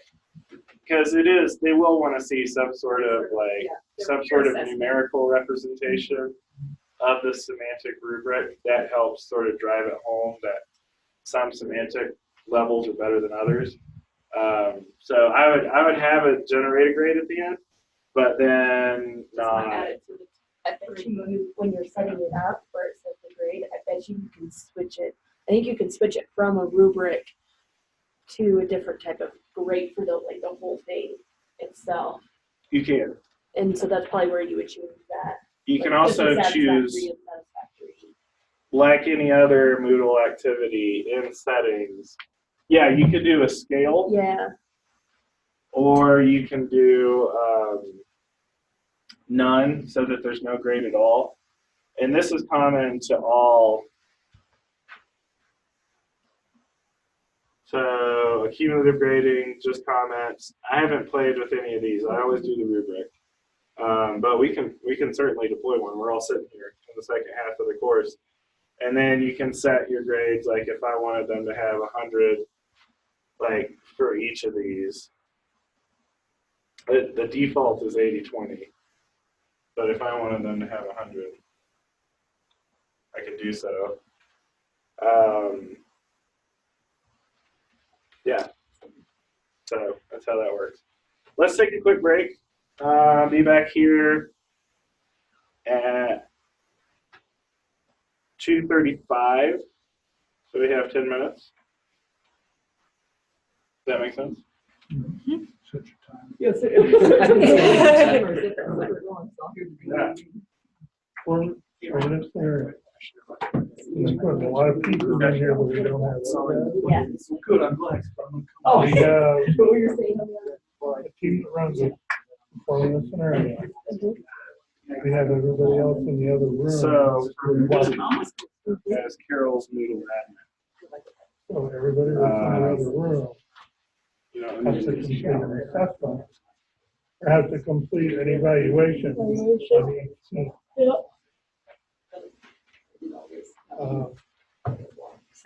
They're anonymous.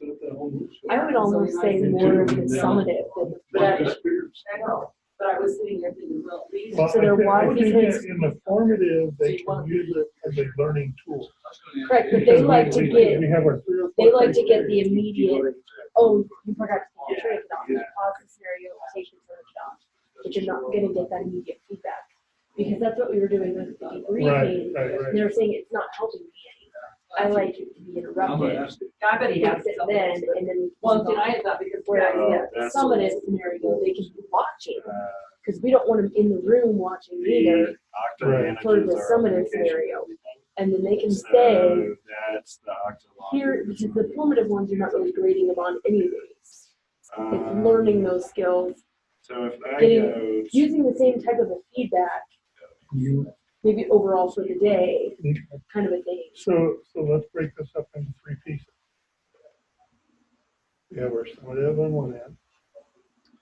So I am the administrator. We have our summative on one end, we have our formative on the other. So I don't know if I can. And in the middle, So when I we don't have a have one, there's a combination, get button here. some of the formative where we don't stop And that the means scenario, that I need to download, but because like you don't you have get it in your feedback. image we get the sequence. amount of feedback.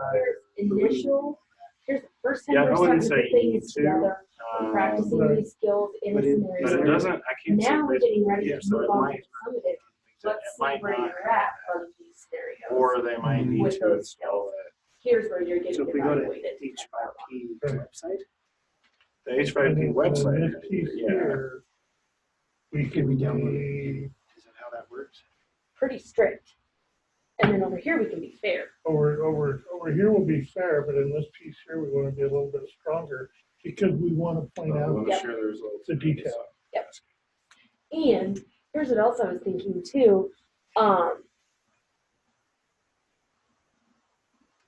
So But I don't know it if looks it's gonna like work the because Facebook feed, instead of doing get the the source precept for code, evaluations in Moodle, and we you do, might or be able in to upload this app, we that do them right to- here, Yeah, Mhm. I haven't done it. So I don't because know. then it's But I thought that it was randomized. going to show up. Right in the list. Yeah, Mhm. because like that's one that And I then haven't installed because yet. If I click get, Jason asked me again, I said, then there's, it I've already installs told Steve, all there's these no way we other can pull ones it that out have details that makes that it shows that they've anonymous. been installed. Okay. I So said, because that doesn't have that I thought ability. that Okay. over here,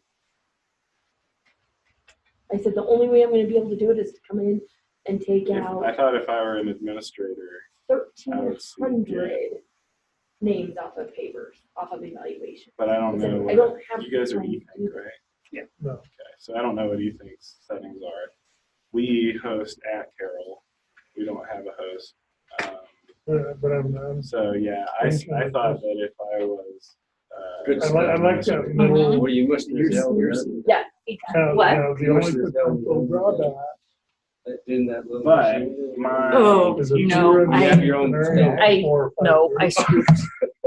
It wasn't working. you know, Get the change. Yeah, I did. Sometimes it doesn't work. So. That we can change like that. So you're learning lots? Yeah. So they won't see that. See, But it Just isn't like here. hard, it's Well, I just need to- understanding those Maybe pieces. not have it. Because I don't have I think permission to maybe install I thought it's right. everything. And So maybe that's what just break it up. You can tell them. Yeah. And see, I had Like mine, we were talking about before, the group project. uh-huh, Yeah. Would you have a separate- But I thought, yeah, I just looked up H5P and there's a plugin. So you can for put- it, so I thought you wouldn't really necessarily need to, because you can do it So in from order to add it there, we have to. right within here. That's- I would pass that off to eThink. Because you Because can, that's what we were trying. And same So, way. yeah. Well, and it might be a different rubric. I think so. I didn't check to see if there was a. well, you'd use the same rubric for everybody. Well, within their group though, as they assess each other, maybe there's 4, if one doesn't, never shows up. And the other 3 do all the work, and maybe 2 do most. So their grades will all be different, but they're all using the exact same rubric. Yeah, But it may be, it could be. but there is a Facebook one. Yeah. Workshop for the other meetings. Oh, so if you had a different You could assignment also. for each group, then yeah, then I would set up, then I would set up a Well, that's different what I rubric want. for each group. You know, that's what. And you can set it up so only Yeah, that I group did it sees that on workshop. So they're not able to my- see their other ones. I did it on a That's group. where, I mean, the students, that's kind of my a church. church. I had to do everything. And I basically, you say, well, You know, some people choose not to Welcome. participate. You know, I did Welcome this- to adulting. Well, I did this group project where I had them make a presentation on online class. So basically, I chose people, one was in the Middle East, one was in Belgium. yeah, one in you could do an California, HTML one block was- and then copy that in They got it done a week or and that's what it looks like. And that's just a vector. That's not anything fancy. And then That, I you told could do this everybody in else, I said, HTML. now I know that you guys You just are have saying to that you don't know. have enough time, nobody participates, all that kind of stuff. These guys are within, you know, they're 12 hours. Yeah. You pull your nail off. No. Oh, Just like all It's got a little- the. I thought she was breaking it off. I was like, It's got a oh. little piece right there. Oh, that's yeah. hanging out. So. Yeah. Yeah, I would probably set it up and you can, when you're in, let me go to one of my, Yeah, let me go to my. there's somewhere on Facebook Really, where it'll that's spit the out difference. that kind of. Isn't it? Yeah, I would have that be as a criterion within, so each group, you make this project, they're doing, researching something, right? And you can have different topics. Right. But to make it easy for the assessment piece of it, you're gonna have the same rubric for each one of your groups, even though they're different topics. So you could have it in the same Right. workshop So, because they're gonna have the different assessments and then you just pick who they, But only who those they, students in that group would know. you would find whatever Correct. your Facebook page is. correct. And then you just set it up so that they're only assessing the people that are in the group. But maybe you want the whole this project to be assessed. So yeah, that's my URL. They do a presentation, you want the whole class. Okay, That's right. But you then have I would do a Yes, right. presentation and a workshop. Yeah, with no submission. Yeah, And then That's what I would if you probably wanted do, to have just to it, keep it very I separate. would leave it to be And you can adapted. Strictly really back go down. to that group. Newsroom. Mhm. And then I click. Let me show you. Or they only have members. So you have to put this on your It could be page. one workshop, but they only. Uh-huh. This script is what Yeah. makes it work. So when you're This is first in what your, makes it- if you know your groups to So begin let me with, try to- what you would do First. is come in, Uh-huh. is come in and if you've got all that in your groupings, then it's easy from there. Because then when you're setting it up, like, If I have four different groups, I don't know, instead of four different. No, Instead of one. No. Yeah. yeah, unless you're assessing. Yeah, I would just set it up as two separate groups. One is a participation workshop and one is the assignment. And so then you're assessing the assignment and then in each one, so like your assignment, you want everybody to assess everything. So then that's Yeah, easy because you just have that, but over in your grading or participation workshops, you can set it so only that group will do that. we have workshop here, participation, workshop, And I would or have a workshop. Yeah. It would be nice to have, like, if there was an orientation class within the program. Assess the value. Sure.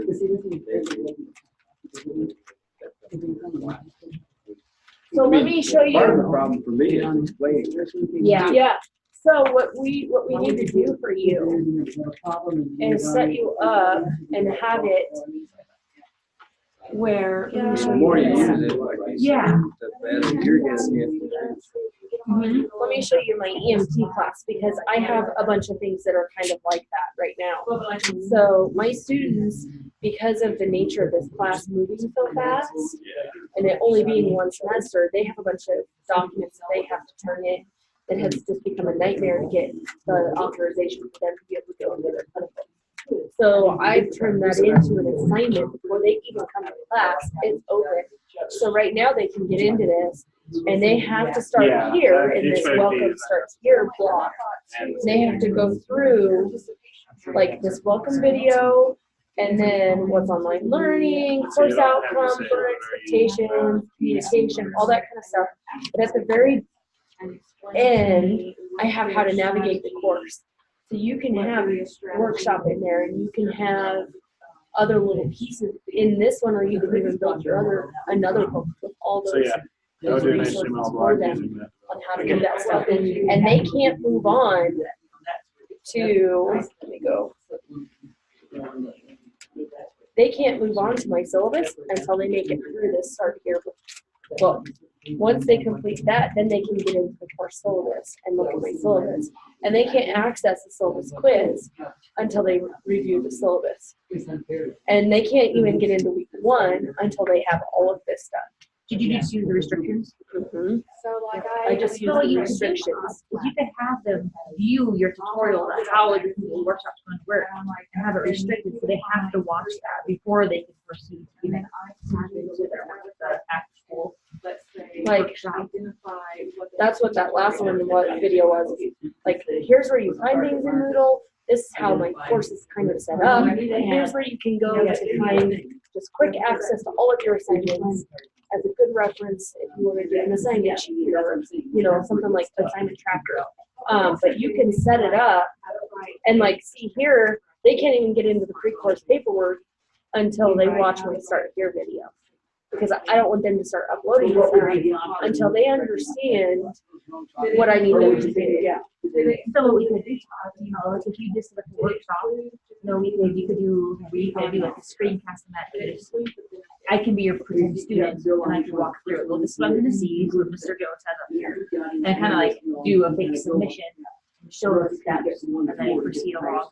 Because I can see like how some of And those. it's a good reference if you Yeah. use it for like 2 or 3 weeks. Yeah. Oh crap, how did I do it? How did I do that? Mhm. Oh, I need to go back. I know I have this video there. I can go back and watch that. Like little things here, Yeah. like how do I see my students, the comments that Yeah. others gave me? Yeah. Use the click right here. That's Yeah. sort of stuff I did about. But when you're creating these, I mean, all you have to do is just in the restrictions.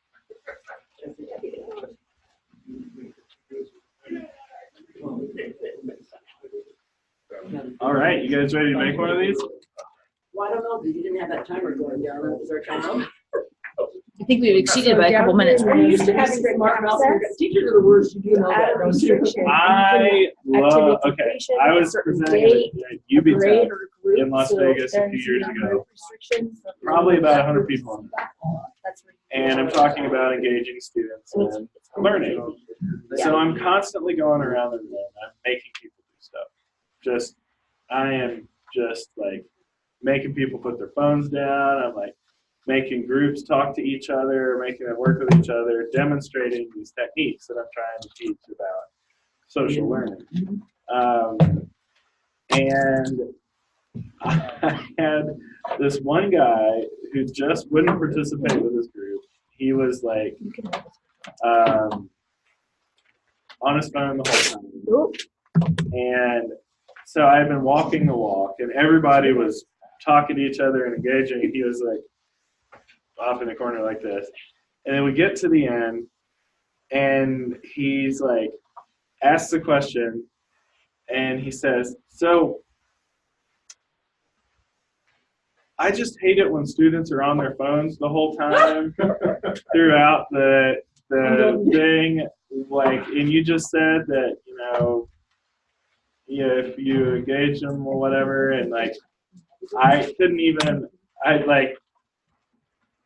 I said, well, you know, you can tell students to put their phones down, but they can still daydream, and like, you have to create interactive stuff. And somebody else at this table just like raised their hand and was like, yeah, like you were on your phone the whole time, and they've got a microphone. There's 100 people in the room, but you missed out on the things that we were doing here because, you know, you chose not to do it. And even when we came and asked you, yeah, it was. I was like blown away by it. Always make somebody will say that though, huh? Especially being like not engaged in that way. Yeah. So anyway, but that doesn't bother me. Like if a student has a phone or whatever, this is what they do. Get your phones out and look it up. I do that too. Yeah. They're like, what? Yeah. Get your phones out. So let's start setting up a workshop. What I'm going to do is I'm going to actually make you guys teachers in this course. That's okay. I don't get in trouble for that. Users, enrolled users. You're gonna be your teacher.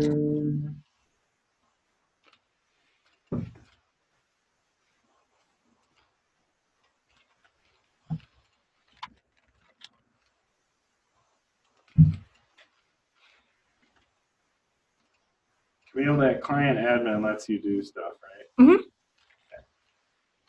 Or is this the right class? I hope so. I don't think it is. No, it's H5P. Dang it. I've got too many classes. Workshop, January 18th. Okay, great. Now, and then in addition, I use a different theme, so I'm kind of like bewildered by the Boost admin stuff. I'll help you all start tackling from the bottom. Okay, that'd be great. My hero Camille. Because we had everybody do this yesterday in their own sandbox courses, and we had to enroll each other. I think this is just going to be a little cleaner.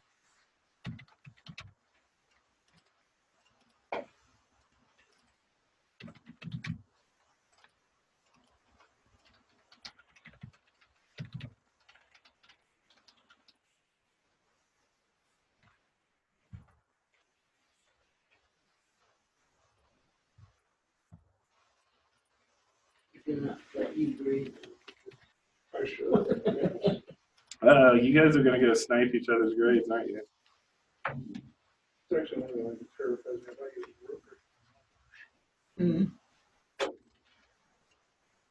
And that's one of the things I really like about the workshop is that I think everyone's taken care of. your students modulate you, are they? Awesome. Okay, let's go into that workshop class where we just did the workshop.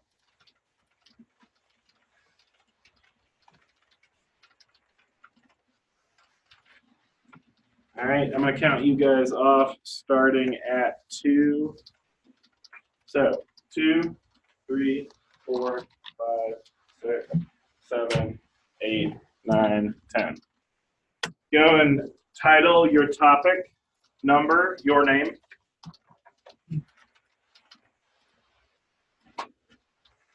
So if I was topic 11,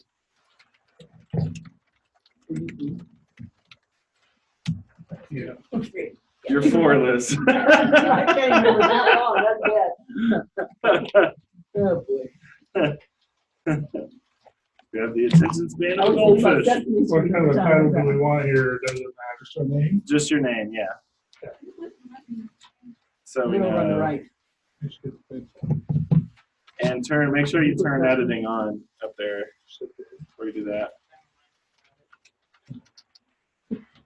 Speaking of short attention spans, I have chickens, and I was moving the chickens from one house to the next house. I bought a house a few blocks down the street from my original one, and I put the chickens in this little like animal carrier, and they would freak out for about 5 to 10 seconds, and then they would inexplicably just calm down. And I realized that chickens have, like, I read somewhere they have like a 5-second memory or something like that. Like they don't really remember things. They're pretty much just instinct machines. So after about 10 seconds, they had no memory of the world being any different than it was in this little thing. So to them, they were like, I want to get out, I want to get out, I want to get out. The world has always been this way. That's what I imagine it must be like sometimes for some of my students. All right, here we go. Yeah. I was laughing thinking about Sesame Street 2, 3, 4, 5, and then I lost track. You were over there. Wait, what's my number? Yeah, okay. So go ahead and add an activity or resource in your section.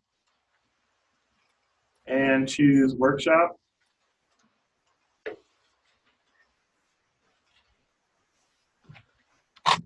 All right. Now we're adding a new workshop. Let's just call it your workshop.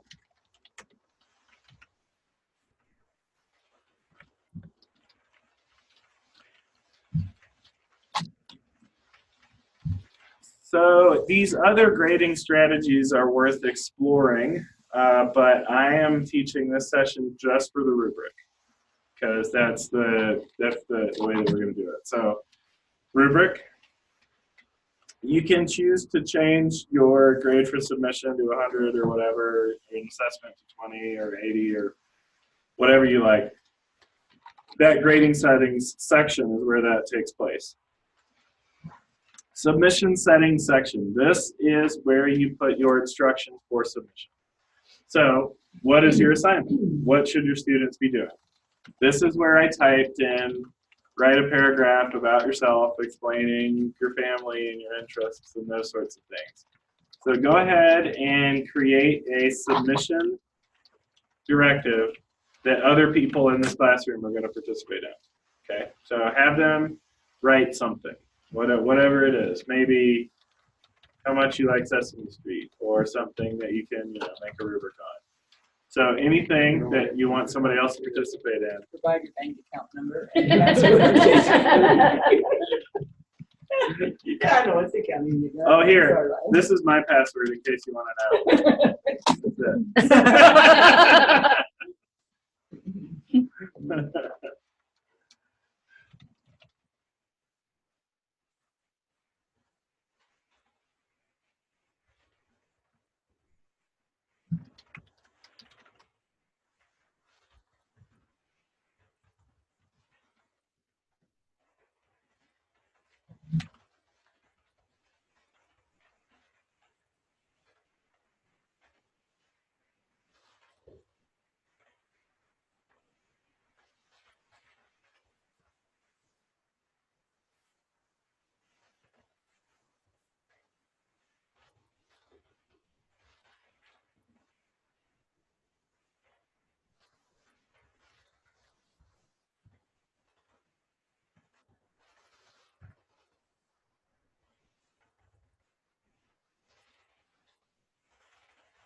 So, below your submission instructions, you'll find a few options. Maximum number of attachments. How many files do you want students to be able to attach to this?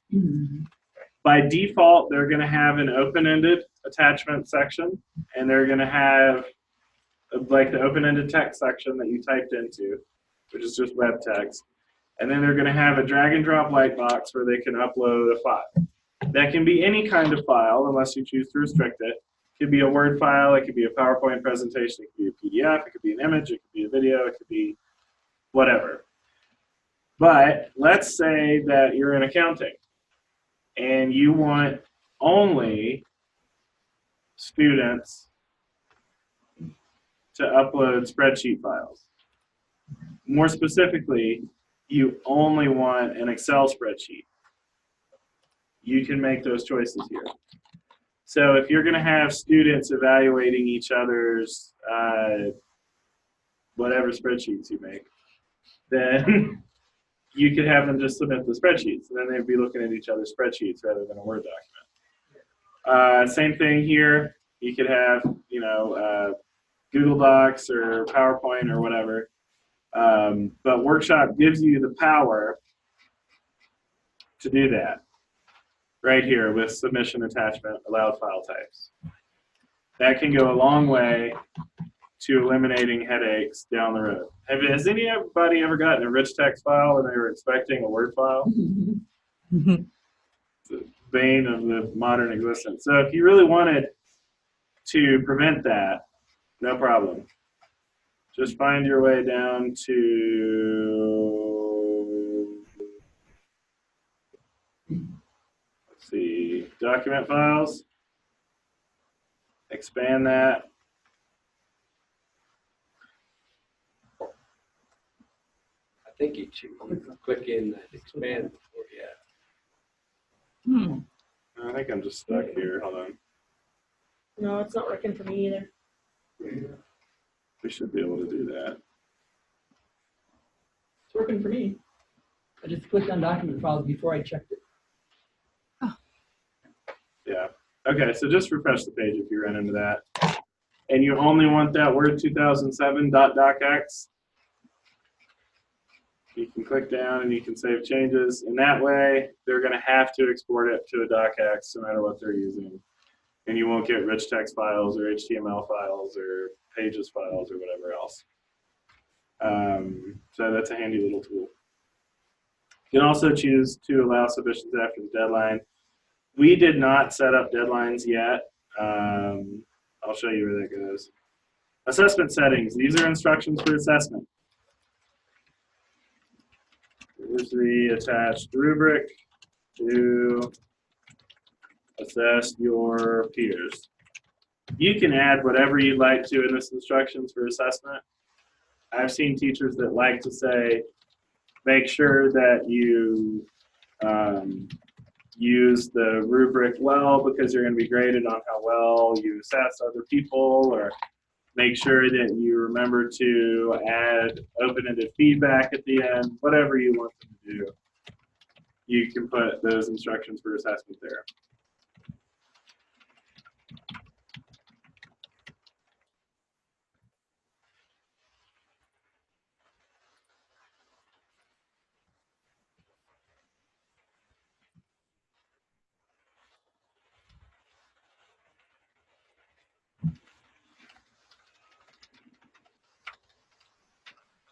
Below that, you have the students may assess their own work checkbox. Self-assessment can be a powerful tool for us. It can also be used for sort of unconventional applications of workshop. For example, if you have a standard rubric by which you assess a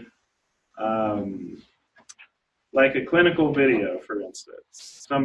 You've got a video of a nursing student doing something. They could say a student found this video, they upload it, and then there's some common set of standards that they need to evaluate that by. So they're not really evaluating the submission so much as they're evaluating the example. You would have students assessing their own work, because then you'd want a student who'd say, go out and find a video or make a video of a clinical application or something. And then we're going to use these standard nursing assessment stuff, maybe from NCLEX or something like that, to review this. Or maybe find a video of a therapeutic intervention, and we're going to use this therapy thing to evaluate it. So if you're going to do that, you might want to use students may assess their own work. Overall feedback mode, enabled and optional. This is the feedback at the end that's open-ended. If you want to force them to type something in there, you can say enabled and required. That means they have to type open-ended feedback. They can't just do the rubric. Also, feedback attachments. If you want to allow them to download the Word document, track changes within the Word document, re-upload that Word document back as feedback, you can do that by enabling attachments. Pretty normal thing to do. You could also have them editing whatever document it is. Maybe they made mistakes in their accounting spreadsheet and you want them to download it, fix it, and upload it back up to the other students. We have that same feedback attachment file types here. And then finally, the conclusion is just the last thing they see after they've done everything. Thanks for participating. Or maybe don't forget to revise your paper and submit to the final draft assignment. In my freshman seminar course, I have that in there because I want to make sure that they know that it's not over with the workshop. And I actually title the workshop Rough Draft of Assignment 1, and then the assignment below it I'll title Final Draft of Assignment 1. And that way it's really clear on the front page that they submit the rough draft to the workshop, and then they have to revise it and submit to the final. This is where we decide whether or not example submissions are going to be provided for a practice in assessing. I had this box checked, and examples must be assessed before own submission. In the example that we did, you were forced to do those example submissions. That's where I chose that. And then to to your question earlier about scheduling, do we have to do this manually? Or can we move to the next phase? Under availability is where you're going to find that. So let's say that I wanted to open the submissions on Monday at noon. I wanted the deadline to be Wednesday at nearly midnight. And then I wanted to switch to the next phase after the submissions deadline. So the students now have from Monday at noon to 11:59 on Wednesday, and then at midnight on Wednesday, it switches to the next phase. So then I would say, okay, open for assessment from that same time.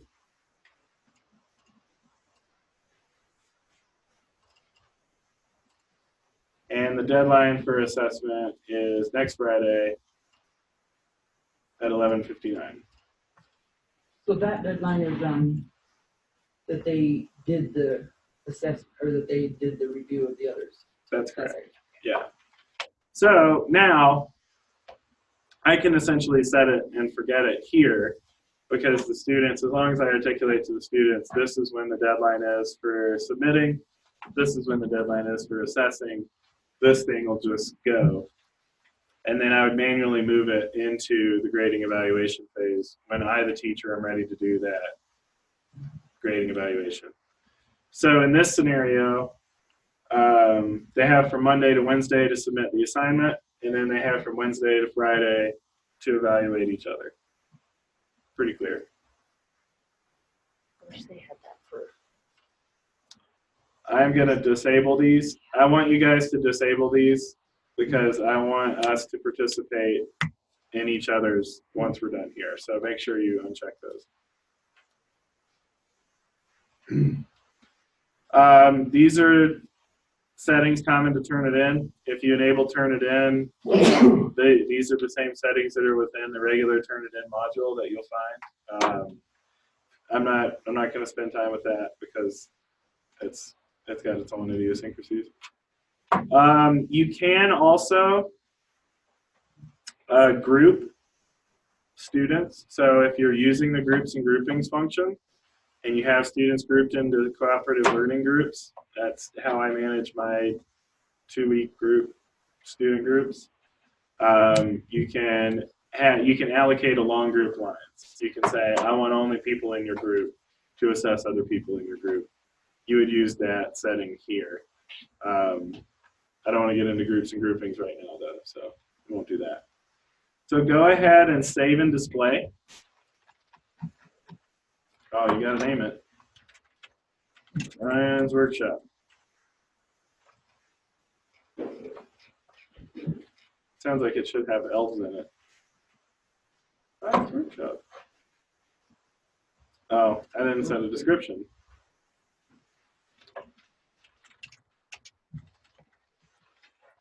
We'll assess rough drafts as assignment 1, for instance. Here. You could move on to the next phase without doing that, but I like to have all the checks. Makes me feel like I succeeded. All right, now we're going to click Edit Assessment Form. No, not yet. It'll get there. Oh, I didn't change the rubric. All right, everybody, did I tell you to change the rubric? Did you all change the rubric? Okay. Well, you said you always use it. I do. I think when I refreshed that one time when I was messing around with that's why all those settings were on. So now that we're editing the assessment form, you should see rubric. Does everybody see rubric? All right, so here's our first criteria. Type in your first criteria for your assignment. Remember that it should be descriptive. It should be quantitative in nature, where it's something that can be measured. And it should be attached to your assignment. It should assess what you've asked your students to do.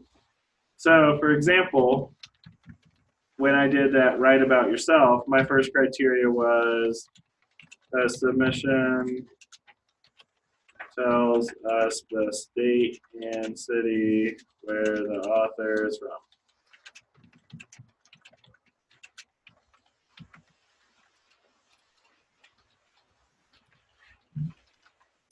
So come up with a criteria that you want. Think about your assignment. What was your submission instruction? I imagine you made up something at some point in that submission instruction. So what is your first criteria? Go ahead and type that in here.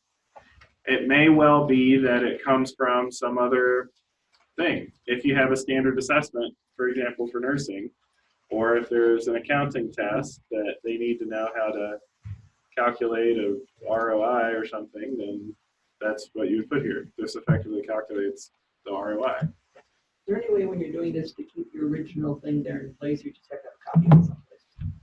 So like now, I don't even remember what I put in there. It doesn't really more than That much. would be nice. And I do. Before I had trouble with it. I know exactly what you're talking about. I right-click on the workshop, open link in new tab, and then I can go to provide instructions for submission. And under submission settings, I put in write a paragraph about yourself. So there's a couple of ways you could do this.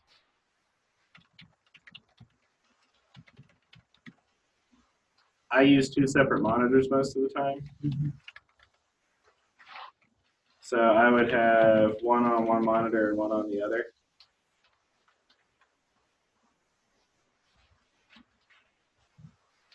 So now I've got my submission settings there. I can remember what I wrote for my assignment, and then I can use that to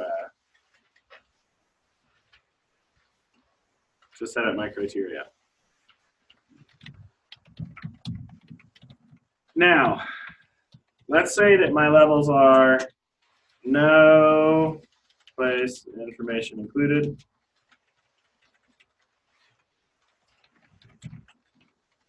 Author list, city but not state, city or state but not both. Their list, both city and state. Now, let's think about this for a minute before we get into our grade levels.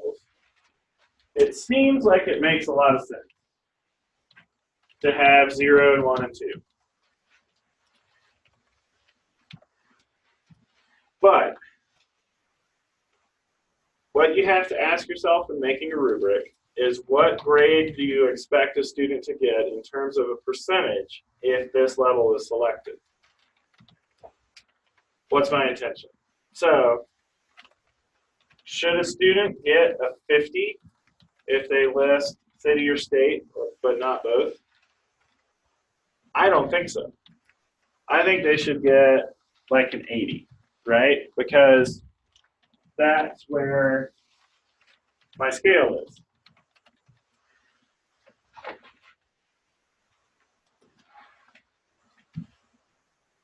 Here's why.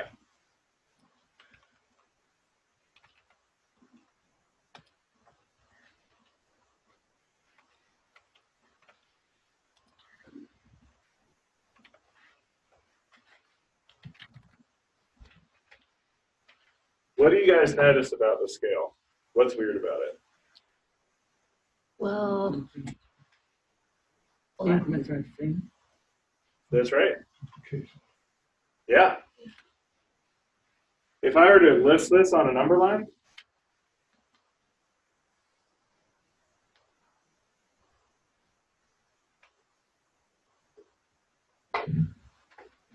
F is disproportionately huge, right? Which John likes. Yeah. If you're a harsh, evil, school marm, yeah, you like that, right? We're a little bit blind to this because we're so used to it.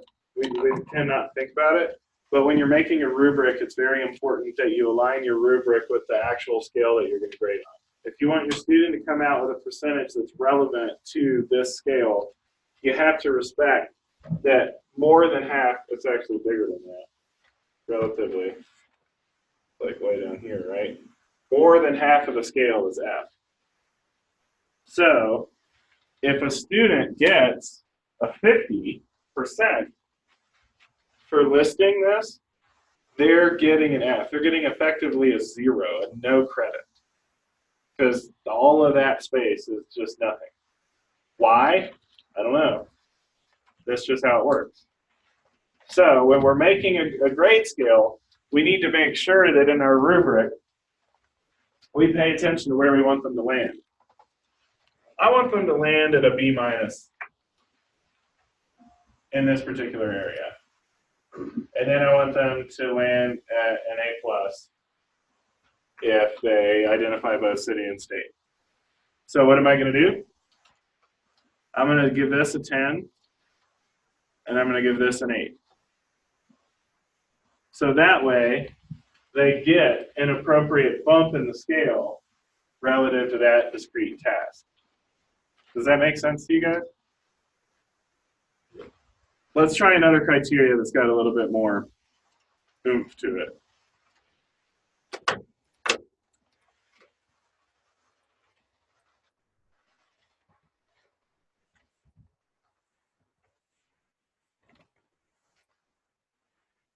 So maybe I want the author to list at least 4 hobbies.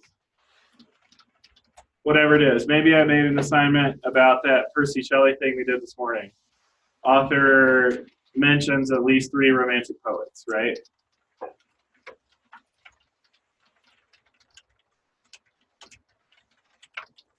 Author lists no hobbies.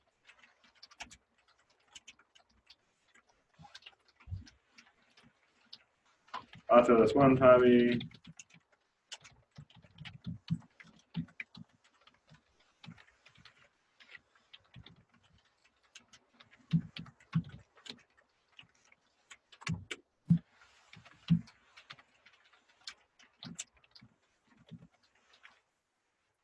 So, Camille and Teresa pointed out to me yesterday that if you click Save and Continue Editing, see, I ran out here.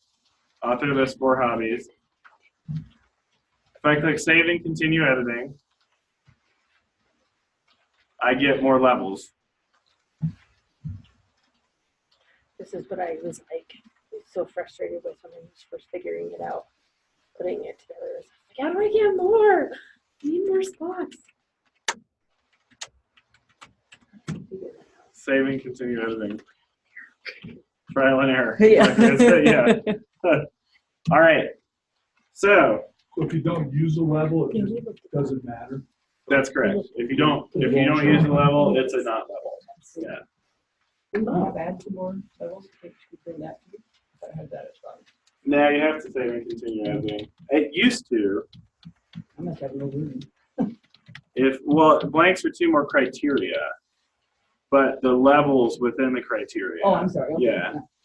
No, it used to have add another level there. There was a button in one of the earlier versions, which is the one that we're still on 3.1 and using more theme at Carroll, so I haven't gotten to. And when you add those, the level or the points that you assign to it goes from the last one that you have as well. So if you ended at 10, then it'll be 11 and 12. That's right. So if I scroll up here, we'll see that I had 0, 8, 10, and then by default the next one through 11 and 12. Yeah. So back to this thing here. If author lists no hobbies, yeah, that's 0. Let's say that. But if author lists 1 hobby, I want them at a D-. If they list 2 hobbies, I want them at a C-. If they list 3 hobbies, no, that's not what I want. You know what I want, actually?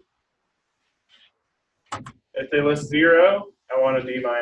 If they list 1, I want a C-. If they list 2, I want a B-. If they list 3, I want an A-. And if they list 4, I want an A+. Does that make sense?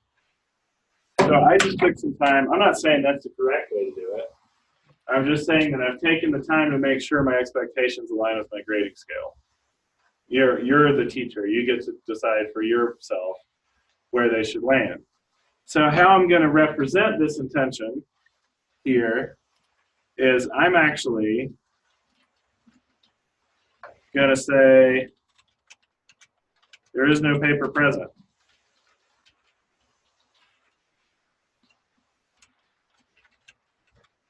Author list, no hobbies. Level grade is going to be, what's that, a 60?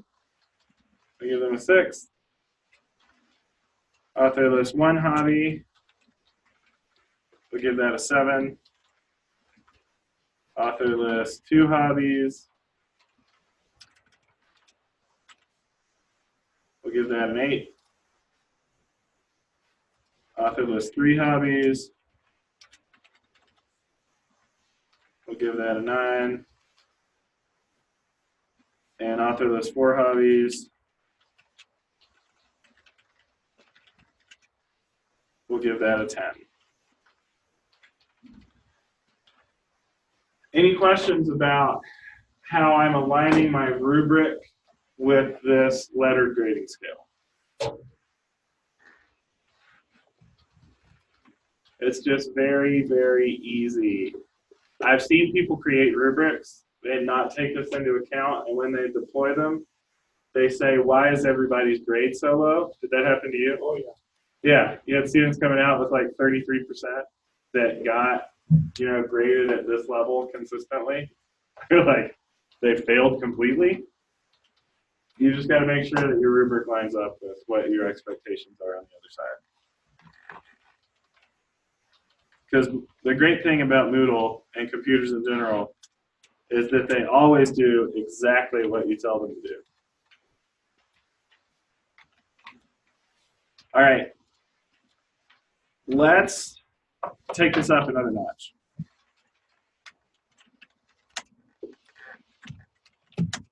Author writes in intelligible and fluent prose. At 0, I'm going to include there is no paper, right? Because that's what I really mean by 0. If it's a bad paper, I want them to land here, right? Author's work is completely unintelligible.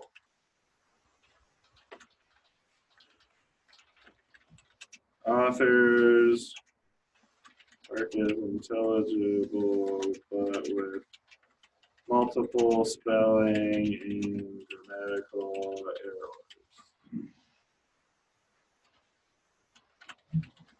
Author's work contains few errors.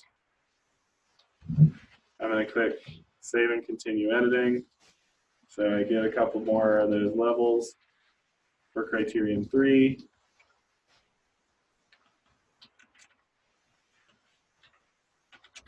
Work is good and up to college standards. Finally, author's work is excellent.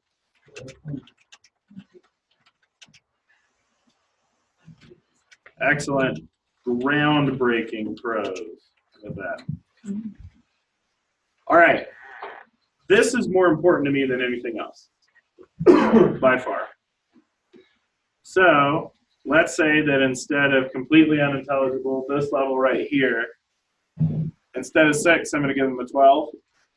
This one, instead of 12, I'm going to give him a 14. Come on, 14, where are you at? Instead of 8, I'm going to give him a 16. Instead of 9, I'm going to give him an 18. And instead of 10, I'm going to give him a 20. What have I done with criterion 3 relative to criterion 2? Increase the weight. That's right.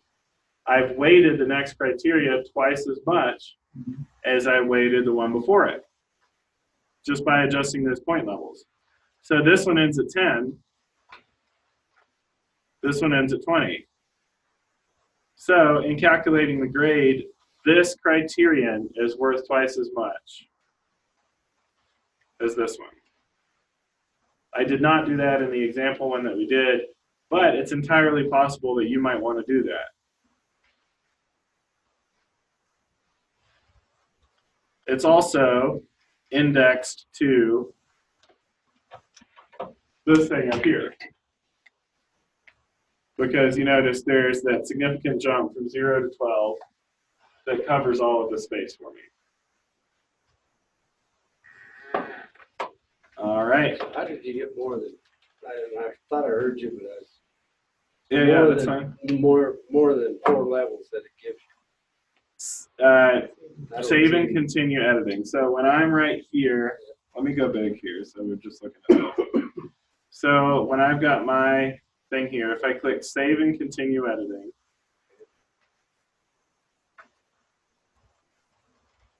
it's going to collapse all of these little guys again.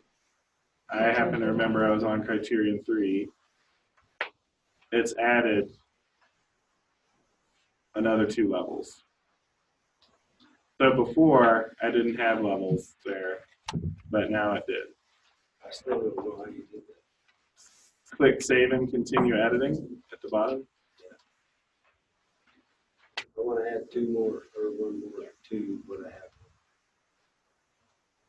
So open the criterion you were just working on.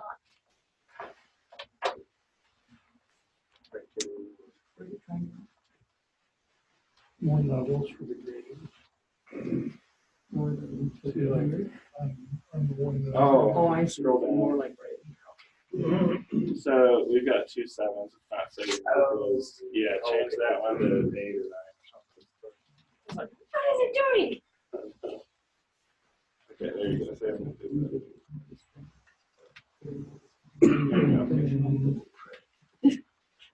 All right. Yeah. So I have now created a rubric that I'm satisfied with. This is good enough for me. I am going to save and preview. It's going to give me a chance to look at it in the way that students will see it.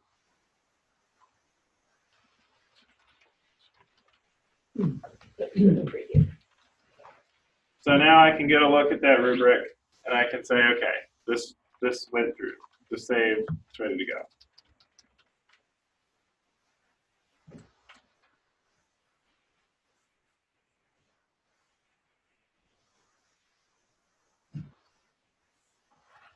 I'm going to click back to editing form, and then I'm going to click save and close at the bottom of that.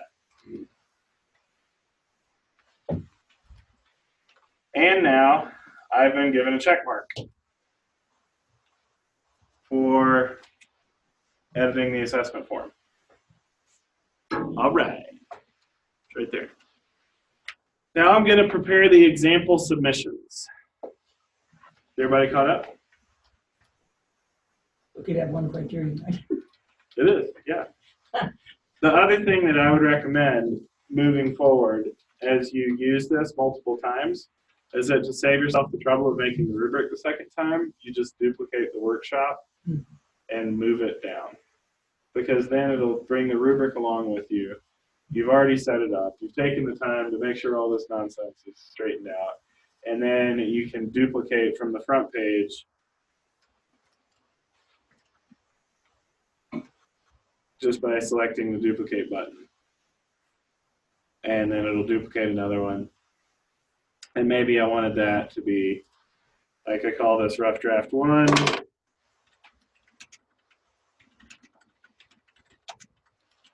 Great. And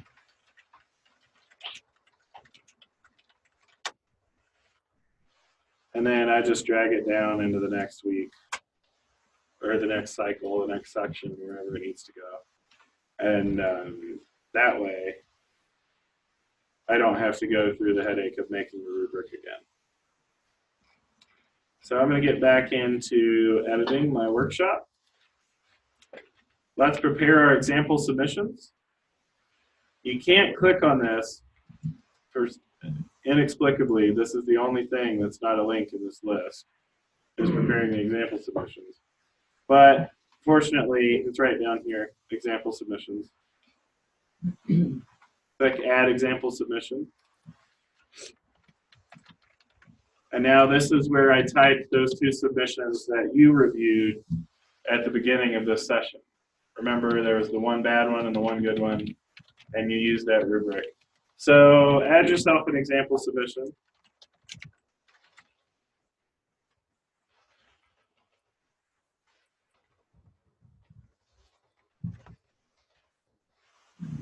In the interest of time, I think we should just do this as an example submission. Notice you could also attach a file here. Notice also that I added that restriction to a Word 2007 document. Right there, it says accepted file types .docx. So students have to submit that file type. I'm going to go ahead and click Save Changes to that example submission. You have to assess this example submission to provide a reference assessment. Click the Continue button to assess the submission. Okay, click Continue. Now I am evaluating, I'm making the reference assessment. This is the assessment of the example submission that the students will see. When they assess the example submission, then they're provided that reference assessment to compare their assessment to. That's what we're making right now. So go ahead and fill this out for the submission you just made. Go back to your site.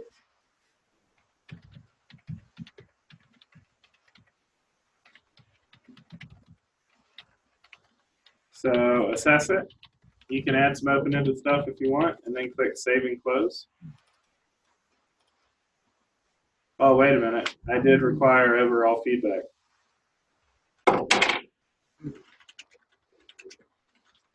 You might get this, you must apply a value here, so you can just put open-ended feedback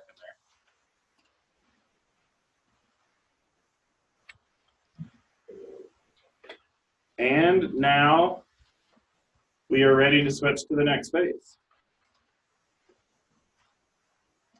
Go ahead and click Switch to Next Phase. We're about to switch to the submission phase. Are you ready? Click Continue. All right. In order for us to each have some information, I am now going to take away your teacher permissions. So give me just a second to do that.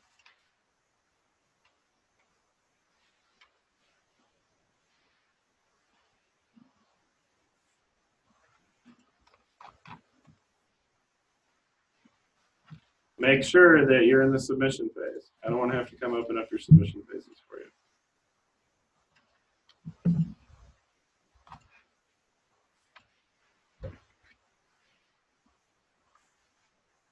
So basically what's happening here is I'm taking off your teacher hats and putting you only as student hats.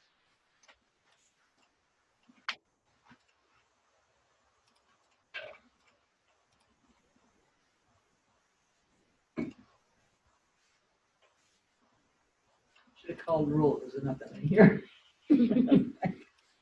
Only to change 7, right? Yeah, that's all right. All right. So We didn't assign who's doing our evaluation. yeah, we haven't gotten to that phase yet because the students have to submit assignments before we allocate the submissions. I'll make you teachers again when that step comes around. Now, let's all go participate in each other's workshops as quickly as we possibly can. Do we have to remove this? Yeah, go ahead and refresh the page. You'll see your editing rights go away.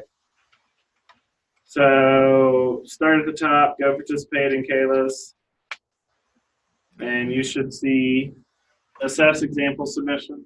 Open that up, click some levels, type some nonsense into the open-ended part, click save.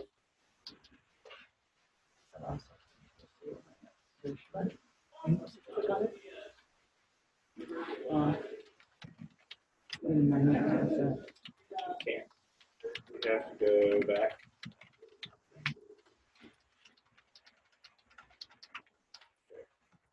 Oh, you can put it on there already if you want.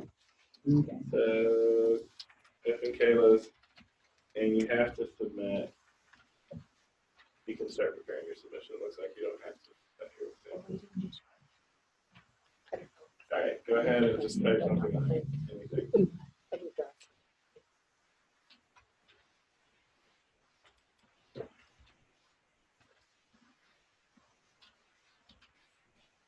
There you go. Okay, so once you're done with the first one, click that little button to go to the next one. So you've submitted there. That's all you need to do. Go ahead and click Moodle Workshop. And then, which one did you go through? Okay, you went to Kayla, so go into that one.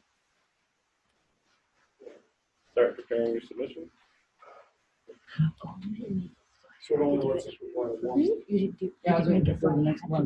Yeah, then you go back to the workshop page every time. Go back to the workshop page. We're just participating in these for each other, so we have some example student submissions so that we can play around with that grading algorithm part. Only let us submit one It should let you submit all of them. for all your students. You gotta go back to the student page. Yeah, I can only, I submitted the tables. Yeah, then you have to go back to the. Yeah. Start preparing your submission. Oh,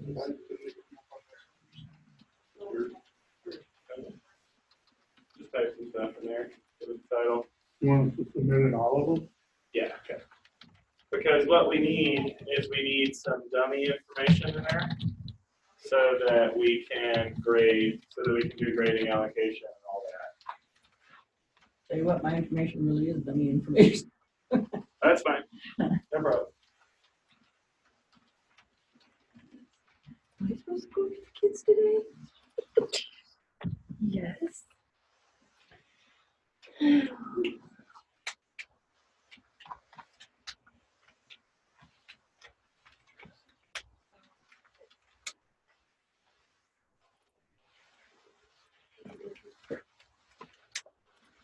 You know what? Now that I think about it, did everybody already submit to Kayla's?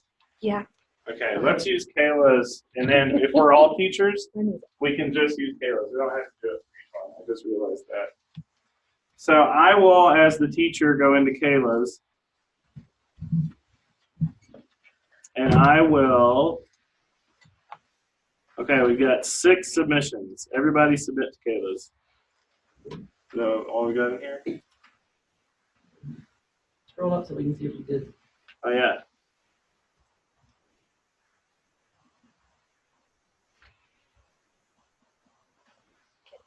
Who am I missing? Todd. Todd. I submitted it, you gotta read. You just now? Okay, good. You refreshed. You refresh. Okay, good. You've been a little more tactful, Todd. Yeah. All right. So I'm going to allocate these submissions just so that I can show you the process, and then when I make you teachers again, you can allocate without students having submitted anything, so you can practice it for yourself. But I'm going to go ahead and allocate. I'm going to do, once again, random allocation.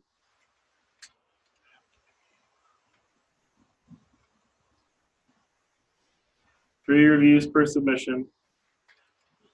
Save changes. Great.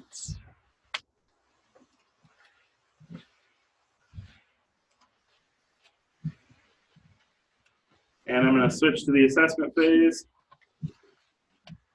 Everybody go ahead and refresh Kayla's workshop and assess the people that you've been asked to assess. This is just what we did a little bit earlier.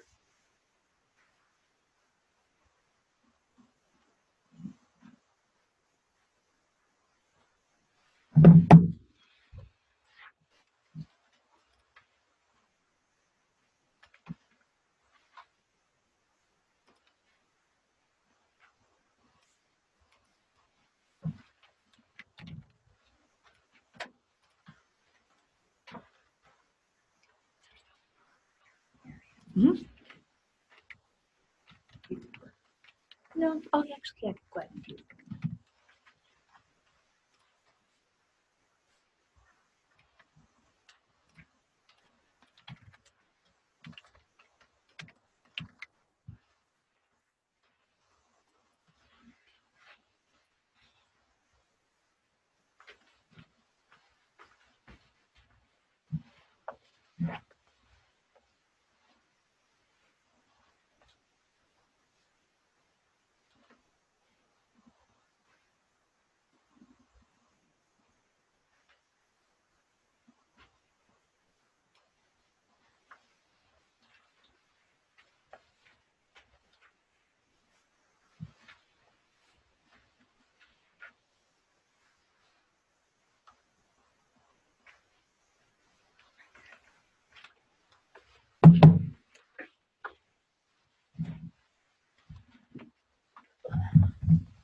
All right. Keep that flowing in here. Looks like we're getting pretty good. Except for Russ. He had to leave. Oh, yeah. Russ doesn't care about it. Russ had me do it. Together, everyone achieves more. We're part of it. All right. So are we there? We look like we're pretty well there. So now I am going to make you all teachers again.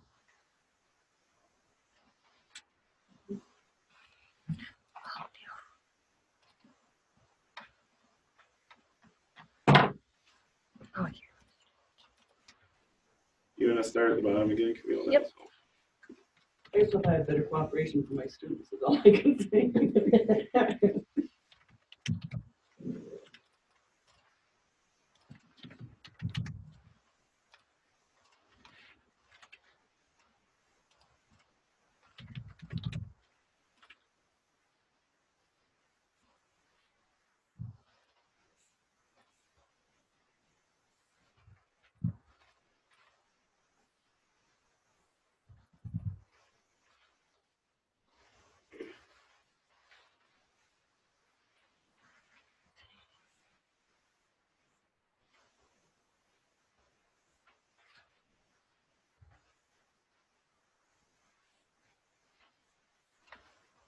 I think we're good. Excellent. All right. So let's all refresh that workshop, your workshop. You should see what I see. And now it is time to switch to the evaluation phase. So we should all, if somebody clicks that, there we go. All right, so let's nominate somebody to do the clicking for us. Kayla. What? I can be cooking, I guess. All right, so fair. Leave it at fair and click recalculate grades.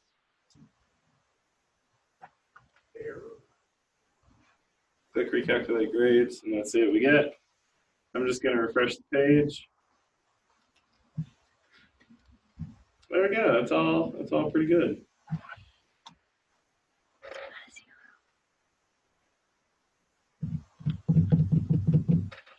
We can see Camille suffered a lot on Gary's. By who? Sorry, Camille. Jeez, guys. Don't call me for help. You're on your own now. Yeah. All right, let's all click open an evaluation. Find one that you want to target and click it. So now that you're a teacher, click on the actual little score there to open that evaluation. So find one that you don't like. Click it and open it. You'll see the submission, and then you'll see the assessment. So here's Todd's assessment. And then switch the assessment weight to 0.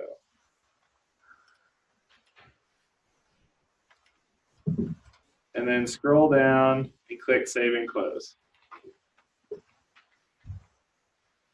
You can also add feedback for the reviewer if you like. This is your place to tell the reviewer why you're weighting at a 0. So you can add in the comment here that it's clear you didn't read the assignment or something like that. Or maybe Camille writes in, I'm never helping you again. Save and close. Now we can see a lot of these got weighted at 0. Todd, will you change our grading from fair to strict? And then click recalculate grades.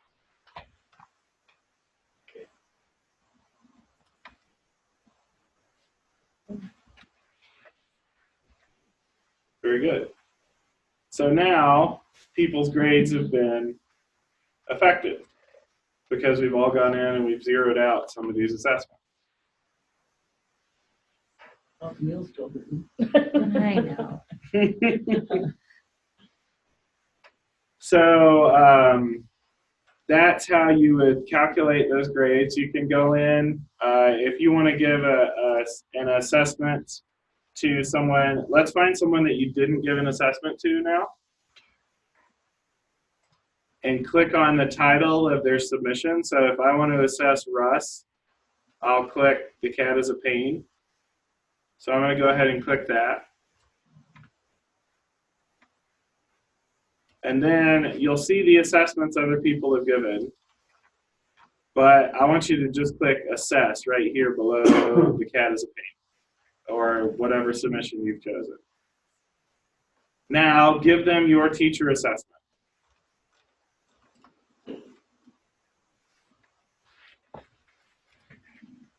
You can add overall feedback for the author if you like. And then weight your assessment to 5.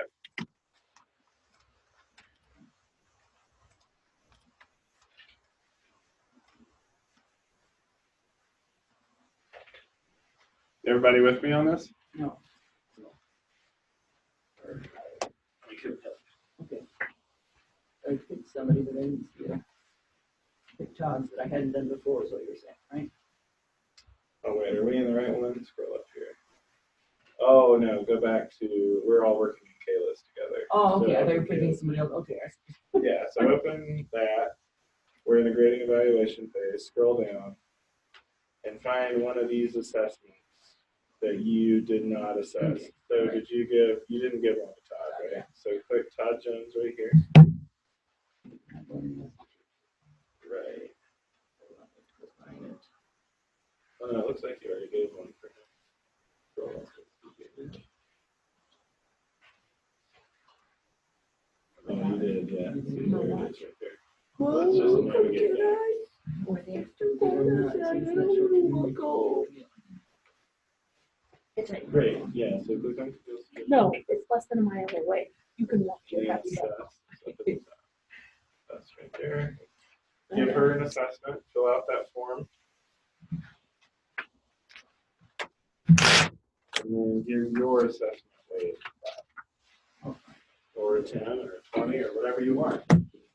How important do you think you are Yeah, fairly. on a scale of 1 to 100? Oh, 2. All right. So now once you've saved that, we're going to see all these other assessments start showing up weighted in at 5, right? Those are our teacher assessments. So Liz, I'm going to have you recalculate our submissions for us. Very good. Now you've recalculated. Now if you scroll down, you'll see that the grades have changed yet again because they've taken into account the various 5-weighted and 0-weighted items. I don't know if it helped Camille at all, but No. She's up to 33. Wasn't she at 0 last time? Yeah. Yeah, he came up. yeah, that's good. You have 2 5s in Yeah. The hard grader, no less. All right. So, are there any questions about how what we're doing is affecting the outcome of the workshop? So what you're really saying is don't team teach unless you have the same philosophy. No, you can totally team teach. I know, but they keep coming in changes, and I wanted hers to be low. How does that work? Yes, don't team teach I anyway. can't seem to get to where I can reassess that and give it weight. Come here, I'll show you. Okay. Yeah. All right, click on there. Okay, in Russ or John. Say, yes, that's what it's right here. So you, the teacher, will assess. Click assess. And now fill out that form. Okay.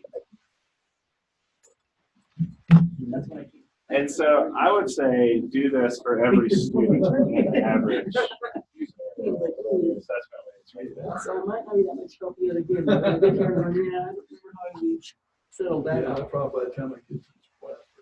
Yeah, I know. And then you'll see, Set it up now. Just but go you now. have to, Because luckily I set up right at the instruction when I first got done this workshop. Because I was right in the beginning of class, but then when things weren't working, I ran down to Heather and to get it done and took those. Freaking out. And now Camille said she wouldn't help me, so I don't know what you're gonna do. Ah, probably will. okay, yeah, so there's your So assessment of five. enthusiastic. So scroll up and give yourself a grade and to affect these other people's grades. This is gonna change their 20s, right? It's also gonna change this 40s. So scroll up, right, so recalculate grades up here at the top. I see why we don't have class. You have to do that once you go through a grade each month. So scroll down. And there, see, your 20, their grades have gone down, so you weighted yours at 5. So their assessment grades is 4. Right. So when you add an assessment and you weight it, it changes both the assessment grades for the student and the submission grades for the submission grades. That's why I would go first. Toes. Toes are right here. We'll use that bulging. All right, we have 15 more minutes or so, 18 minutes, 17 minutes now, for question and answer. Any questions? Fred, now you tell me. I was questioning as I went along. That's What's your email address? C. McFadden password.edu. Interesting coincidence. My maiden name was McFadden. How would you be willing to tell me like the difference between like a submission assignment or, because I'm really going to use this with students that are going to give like an oral presentation. Okay. How the difference between setting those two up. So for an oral presentation, first of all, I'm going to go ahead and close this workshop just so the grades go into the grade book. It's just the formula for what you upload. That's You what I just upload figured, video right? Instead of everything. That you're darn close. You can upload the live presentation. You can do a few things. You can either have them upload their slides, so like upload your PowerPoint, or you could have them not do that, and you could just have them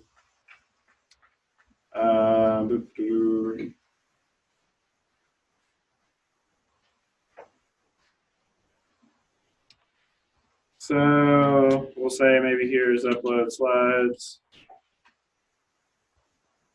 assessment, assess, presentation in class, and feedback. Great job. I'm just kind of putting a new one in here. Save and display. I'm going to ignore the workshop description for now. Oh, let me get back to settings to set up rubric. Assessment, right, grade, from a cumulative to rubric.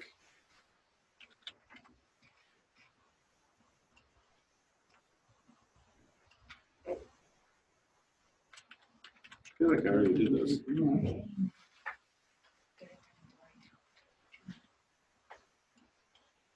The issue that I'm running into, gone, like, they only have half. I'm going to edit assessment form. But I want to try it. We're just going to say eye contact, made eye contact.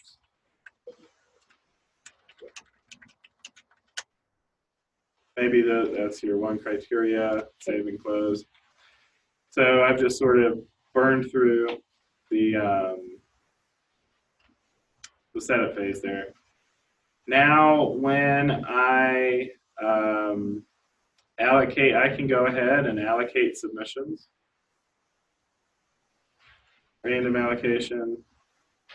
First, participants can assess without having submitted anything. You're going to have to know how many students you have, right? Okay. So if there are 14 people or whatever, 14 people in this class, I can say 15 per submission, save changes. Oh, wait. So you're forcing everybody to evaluate, is what you're saying, right? Yeah.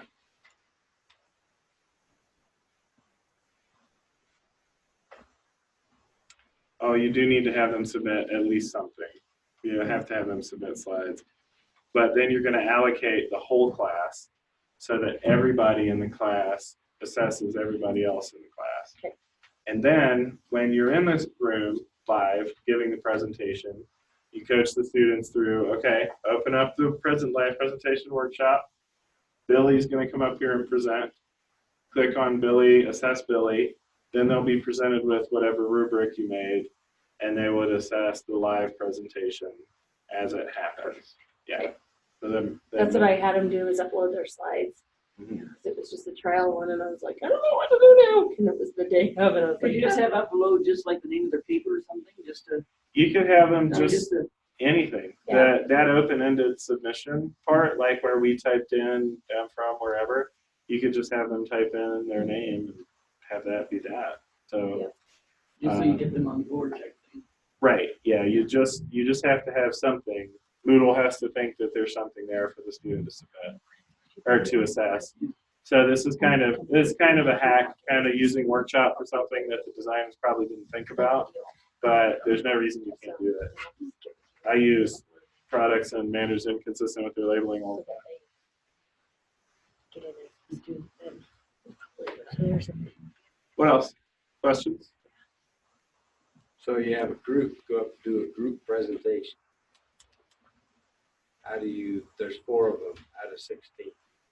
So the group presentation, you would have to do one of a couple things. You would either have to have the random allocation, you'd have to have groups set up in the settings. And this is a whole other, I'd have to go in and set up groups in here. I'm going to click through it real quick just to see just to make sure that it works. And then just not use random, just pick those 4, right? Yeah. Right. So groups, I'm going to auto create groups. I want members per group because we have so few people.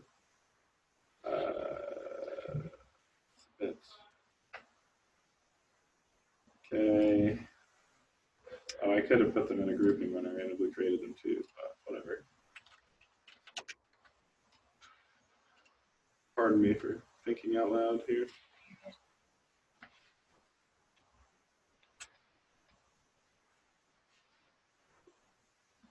All right.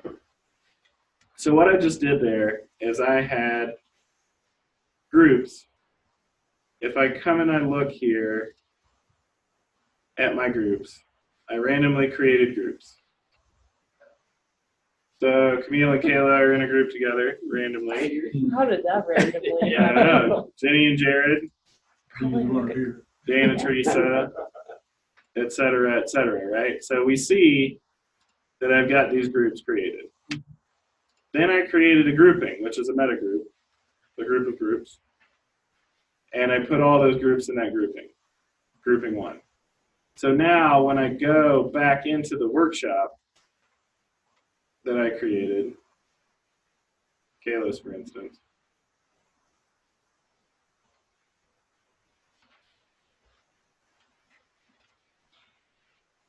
actually I want one without any data. And I set the settings to common module settings, separate groups, grouping is grouping one, save and display.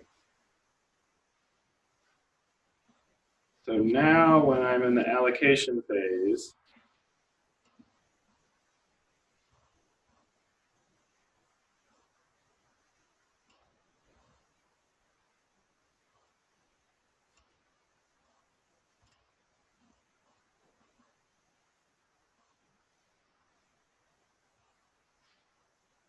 now those separate groups, sorry, that's backwards. This is restricting the groups to assessing only other people in a group. So this is like if I had my cooperative learning groups of 4 and I only wanted them to assess the people at their table, that's what would happen here. Let me see if I can set it up to do visible groups.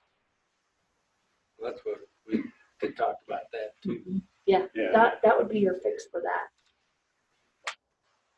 that's the inverse of what you asked me to do though. Right. So let me But you see were wanting to do that too. visible groups, save and display. Have you ever noticed that we love to set up groups for, you know, like our classes and kids doing group, but when you go to some convention, you go, oh, please don't put me in a group. Have you ever noticed that? Nobody wants to be in a group.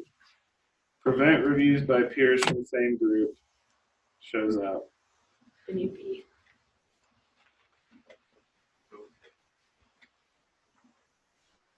Now if we look, we've got, let me randomly allocate more than the number we have. Prevent reviews by peers, remove current allocations, participants can assess without having submitted, save changes. Let's see what we get here.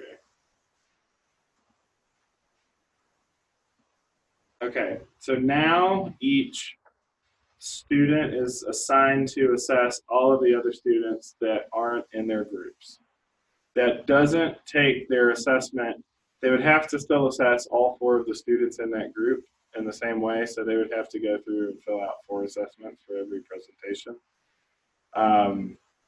But Moodle does include the option for a non-grade, so if you had just one student, like if you had students sitting in 4 groups, you could say, okay, you review John, you review Billy, you review Janie, and you review Emily. You could sort of approximate it, but again, this is sort of a hack for workshop. But it can get you most of the way there. And if they could, but you could also say everybody just assess all 4 of the people in the same way that are up here. Then they could get that feedback that way. Couldn't you just have, like, let's say that you've got 4 groups, just have one each person, one in each group submit it, and you only have really 4 submissions, and then everybody does it that way, or no? Yeah, but that would require for you to go into the grade book and duplicate the grades for the other 4 students in the group if you wanted to, yeah. So there's a way to do it. It's just, it's kind of a workaround. It's not exactly designed for that. But you can get pretty close. And in this example, we allocated everybody to assess all the other people that aren't in their group using the groups and groupings feature. So that can be a useful tool as well. So you theoretically could go in and grade one of the people, because you can't do 4 people simultaneously. Well, I guess you can do 4 things, but you could do one and then just copy that to all the others. You know, each student would have to do that. Sure. Do the same assessment. Right, yeah. The other, and I know in the assignment module, which is not student oriented. It's only for the teachers. In the assignment module, you can set it up such that when you give a grade to one member of a group, it duplicates that grade to all the other members of that group. So I've had teachers that assess presentations that way too, rather than having the peers do it. So that's an option as well. Awesome. Any other questions? All right, thanks guys.